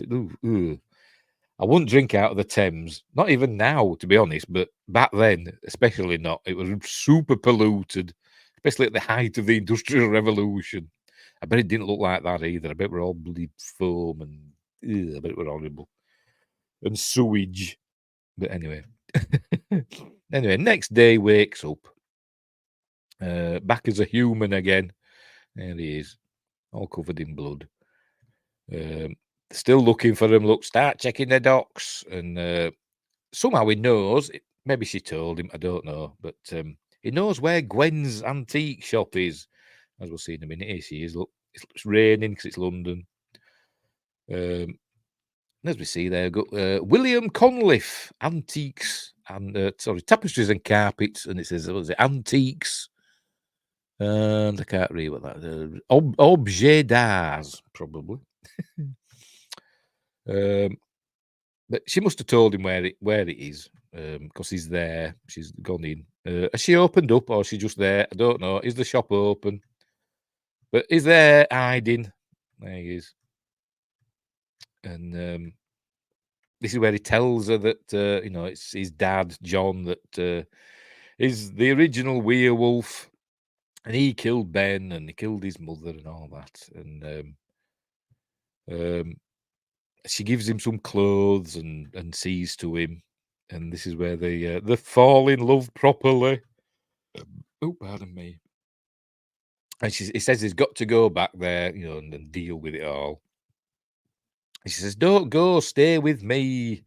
Let me help you." He says, "Stay with me," and they kiss, and all the music's swelling. Probably, I can't still remember. Is it? So we see if the music's swelling. Not really. A little bit. A little bit. But then there's a knock at the door. So he scarpers, and it's I don't know why he's knocking on the door. It's a bloody shop. Why don't you just go in? Unless maybe it's Sunday. I don't know. And it's Aberline. They're asking if she's seen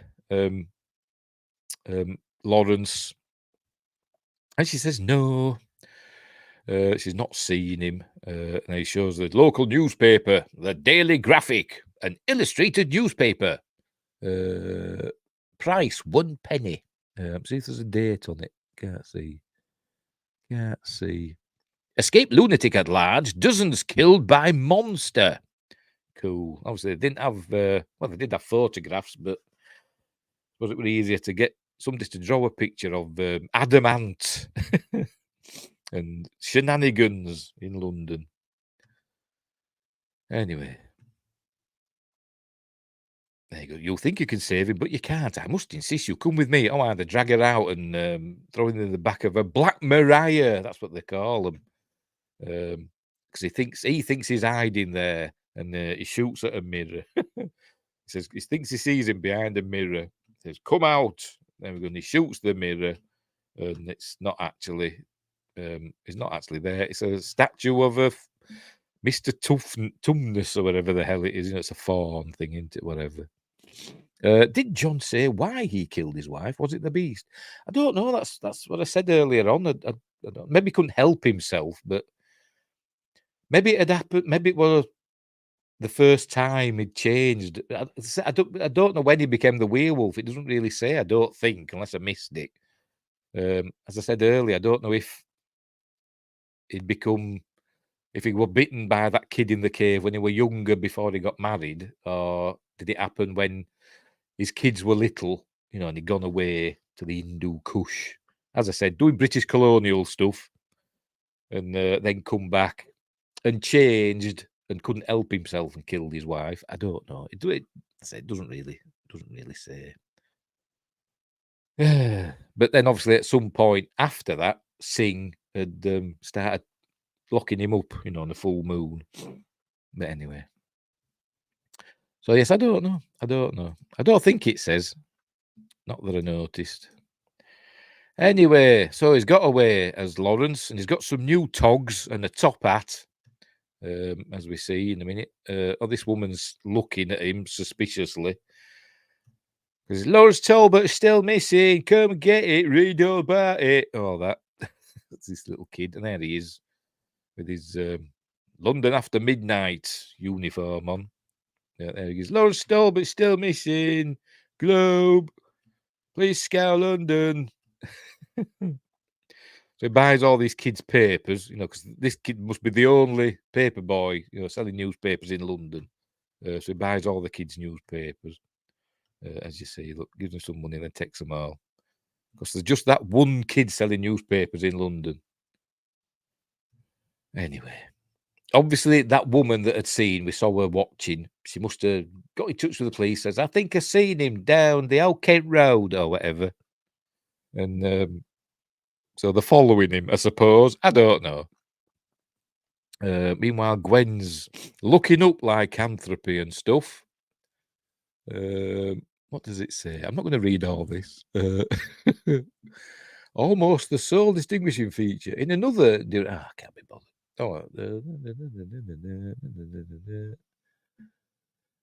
In another direction, the phenomenon of repercussion is asserted to manifest itself in connection spelt with an X, cool, with the bush soul, is that what it says? Bush soul of the West African.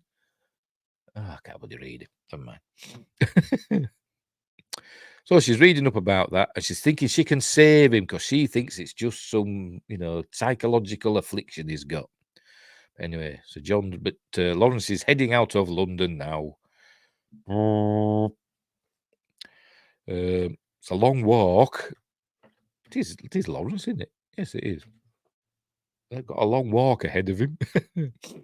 But she's taking the train because she's clever. But he must be running.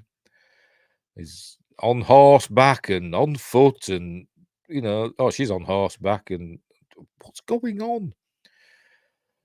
She's found the gypsies. I'm looking for a woman called Mileva. So she finds who's this? That's probably somebody else. That's Lawrence under there. Look, he's going under this bridge while a coach goes over.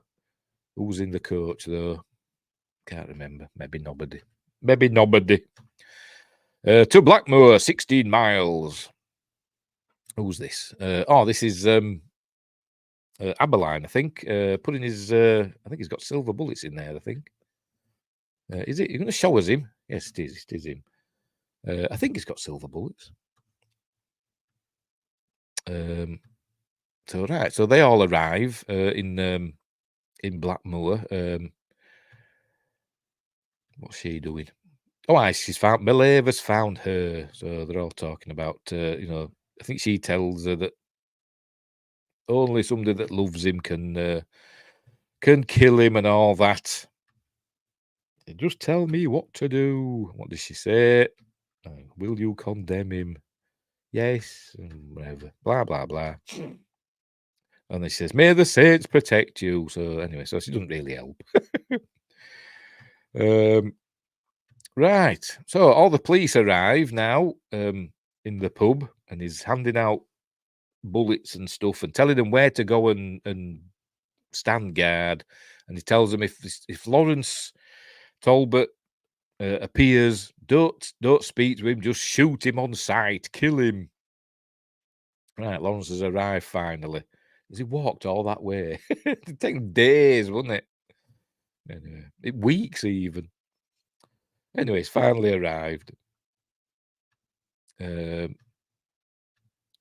does he find his... No, he finds the body of Singh, who's obviously being got by... He's going to show it.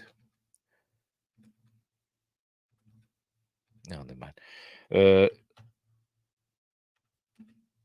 Just bear with me. Come on, you bloody thing.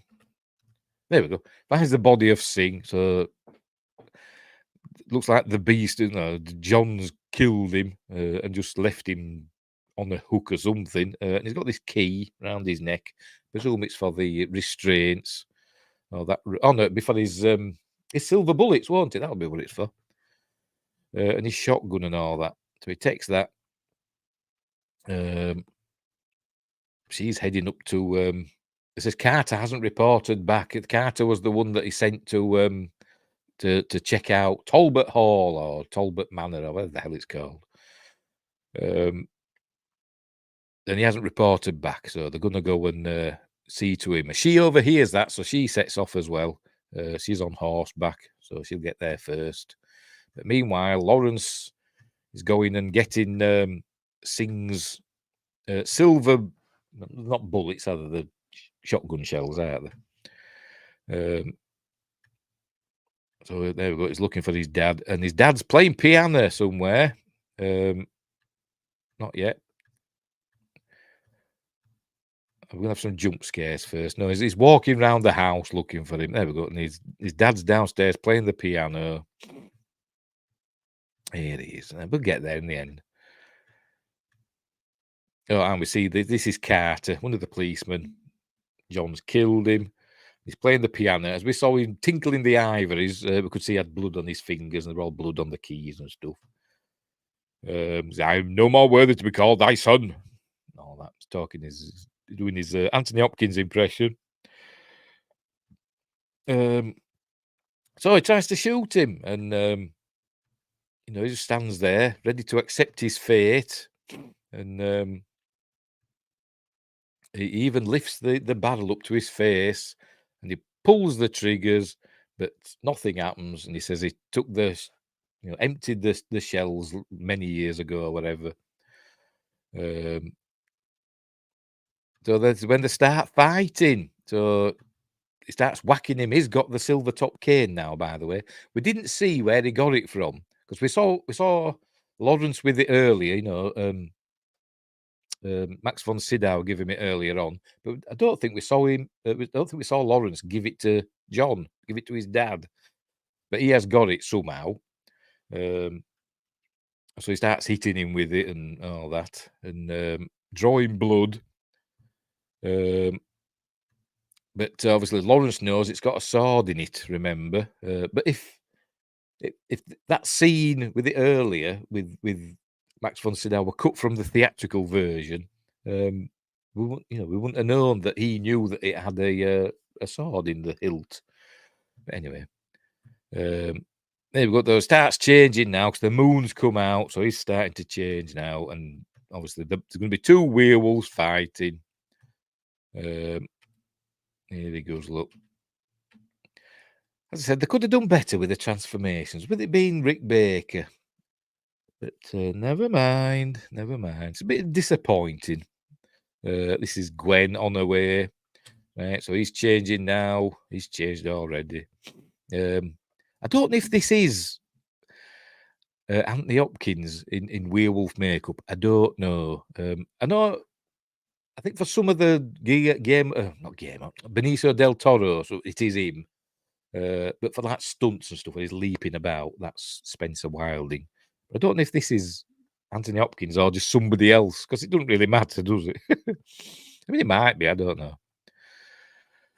But I can't see him making up, like he's an old fella, isn't he? You won't want to subject him to that, would you? But anyway, so they're fighting away. There you go, and the house starts burning. Of course, there you go. Throwing him about. He's got his werewolf clothes on. Did he have them on before? So watching it, I thought, hang on, he's got the werewolf clothes he had on when he first changed. So he's like Lon Chaney Jr. He's got his own special werewolf clothes on, Wolfman clothes. So they're still fighting away, look, and they're knocking each other about. And one thing he doesn't do in this, not that I noticed anyway, Lon Chaney Jr., the original Wolfman, he liked to writhe about on the ground. It doesn't do that in this. With his arched back and all that, writhing. But don't do it in this. They just do a lot of leaping about and biting. There you go. He thinks he's won, so he's picking him up, chucks him through. I thought he was throwing him in the fireplace then, but it was just like an arched doorway. There we go. He thinks he's won, and he's going to leap onto him now and finish him off. But there we go. Leap. But he does gets his knees up, like in wrestling, and just boots him into the fireplace. Punt. There we go. Straight to the fireplace. Catches fire, because only silver and fire can kill werewolves. They're worse than cockroaches, as Dick Miller said in The Howling. So he's on fire now. And then he pulls his head off. There's his portrait of his mother burning. Hang on, have we missed it? Hang on. Might have missed it. Oh, there we go. There we go. Pulls his head off and his head goes rolling across. Changing back into something that looks nothing like Anthony Hopkins. That's terrible. That's a terrible CG head. It looks like one of the monsters off them vampire things off I Am Legend more than Anthony Hopkins, doesn't it? It's terrible, is that, isn't it? Absolutely terrible. Better than I could do, but I'm not spending $150 million on a film. Anyway, so that's the end of Sir Anthony Hopkins, Sir John Talbot in this film. So he's roaring, howling, sorry. Then Gwen arrives. She's going in, Lawrence. And he turns and sees her. Is he going to get her? He heads towards her. But then, what's his face arrives. Look, oh, hang on. They've missed a bit, look. She comes in, says, Lawrence. He turns and, roars at her or whatever. But then Abeline arrives just in the nick of time. Remember, he'd set off just after. She'd gone on a horse and he'd set off just after, didn't he? That's why he's arrived second. Come on, Abeline, where are you? There he is. Here he comes out and takes a shot at him. I think shoots him in his arm, I think. No, that's later. I forgot she did that. No, don't kill him. And he jumps on them both, bites Abeline, a real historical character. We're going about Doctor Who suddenly not being, a white person anymore. Abeline's a bloody werewolf. But then again, they've done it before in Doctor Who, haven't they? Bloody the royal Queen Victoria and all them were werewolves, weren't they? Kind of. But anyway. So he bites Abeline and throws him across the room. He's fine, apart from he's been bitten. And he's going to go and get Gwen, I think. And but Abeline throws spears at him. And he goes leaping through the window. Stunt wolf.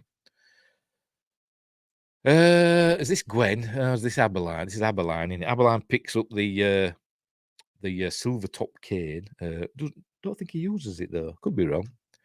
And sets off after him. Where's Gwen? No, Gwen's running after him as well. Is this the bit? There's a bit in it where it shows him running through some trees, and they'd actually done that to make it look as though we're running faster. They actually pulled like a length of like carpet or whatever across the ground, across flat ground, and as they pulled that, he ran. So it was like running on them walkways in airports, like running on one of them, making it look as though we're running faster than a human. But anyway. All the other police are converging on the woods. Right, so there they are, in search of the Wolfman. There he is. Arr. Arr. Maybe he's chasing after Gwen. I don't know. I can't remember. It probably is. Yes, he's looking for Gwen. He's got Gwen's scent. He's looking, for some reason, I don't know why, Emily Blunt looks more attractive when she's kind of messed up. Is that just me? I don't know. Anyway, she's she's got Abeline's pistol, yes, and so he's coming to get her, and she shoots him in a minute. I think he knocks the gun out of her hand, and he's gonna knocks her down to the ground. He's gonna bite her, but he's taking his time because it's near the end of the film. And she's saying, "Oh, I love you, Lawrence." Blah blah blah. And he pauses. Look, his eyes twitching. He's pausing. That's it. Must be Benicio Del Toro's acting, and it gives her enough time. Anyway, hears the dogs baying in the distance, and it's a distraction. She grabs the gun and shoots him. There you go. Shot him, and I think he drops down. There we go. Yes, he drops down. Apparently dead. She's gonna. Then she moves to get up, but then he grabs hold of her. Says, "Ah!" Jump scare.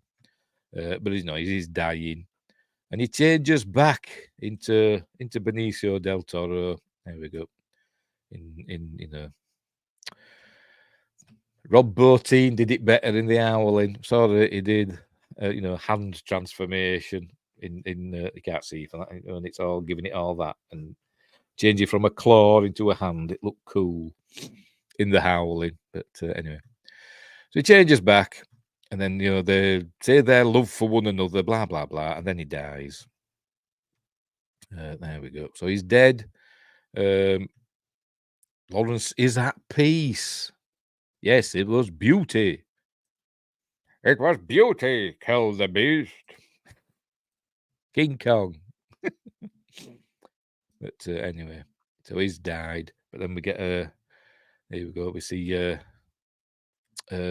Aberline there clutching his wound and looking off into the nights to the moon.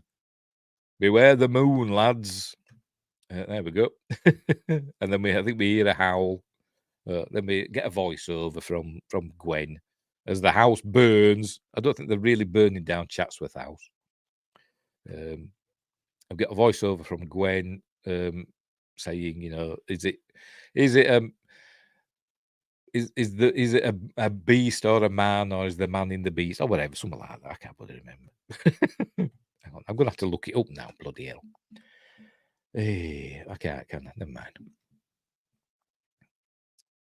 Couldn't happen to a better guy. Well, Aberline, yeah. So it's just a little thing at the end about the beast, the beast in the man, and is always the man part of the beast. Blah blah blah. She says that, and then we get a howl. Howling. Oh, wrong bloody thing. Howling. That's how it ends. Is that Aberline that's just turned into a wolf? Don't know. But that's the end of the film. There we go. Produced by Benicio Del Toro as well, along with other people. Rick Heinrichs. Oh, he was production designer on another film that we've done recently. I can't remember what. Never mind. I know that. I remember seeing that name, but it might have been Sleepy Hollow. I think it was Sleepy Hollow, wasn't it? There we go. Anyway, I don't think there's any end scenes. Let's check. I didn't actually check when I watched it again earlier on. I don't think I've ever checked. I don't think there is. No, there is. Done. The end. The end. There we go. Right, so that's the end of The Wolfman. Yay! Or boo, or whatever. I like it. I think it's a good film. It's not the best film ever made. Not even the best werewolf film ever made, but I like it. That's why I bought the bugger. Otherwise, I wouldn't have done. So give it a go. But watch the original as well with Lon Chaney Jr. I can't remember his name. And Claude Rains and Maria Uspenskaya and Bela Lugosi. It's pretty good. And an excellent cast. They are good. Hugo Weaving's always good, isn't he? And Emily Blunt's usually always good as well. And Benicio Del Toro. No, he's Benicio Del Toro, isn't he? I didn't like him in License to Kill because he was a proper baddie in that. But everything else is good in. In Sicario, Benicio Del Toro in that. Good in that. Anyway, that's by the by. So there we go. That's it. That's the end of the film. So give it a whirl. Right. What's coming up next? I can't have that much stuff I've got set up, haven't I? Next week's Appointment with Fear, I think, is Sint, aka Saint. I think from 2010 as well. I think I could be wrong. Which is a Dutch Christmassy horror film. Technically, it's not Christmas; it's Sinterklaas Eve or St. Nicholas's Eve, but it's still good and gruesome and fun. That's next week. Monday, Appointment with Fear, not Appointment with Fear. Magnificent Mondays is Starship Troopers. We're getting round to it finally. But anyway, so there we go. Josh Temple says, good film, need to watch it again. But if they'd had a harpoon, they'd have sorted them werewolves out in no time whatsoever. That's what I say. Harpoon sorts everything out. Right, we'll leave it there. We'll leave it there. So that's it. Thanks, Windgrace. Thanks, Joshua Kanapke and Josh Temp, all the Joshes. And Dees J. I think the J in Dees J stands for Josh as well. But anyway, This and Wolf.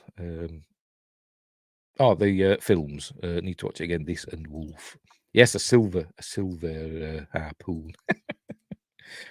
This Wolf's good. Wolf's good as well with Jack Nicholson and Michelle Pfeiffer, isn't it? And James Spade. I can't remember. It's a while since I've seen it, but it's a cool film as well. Josh says, "Have a great weekend, gents." Yes, you too. Right, I'm going to go now. So, thanks for watching. Don't have nightmares, and until next time, I'll see you there.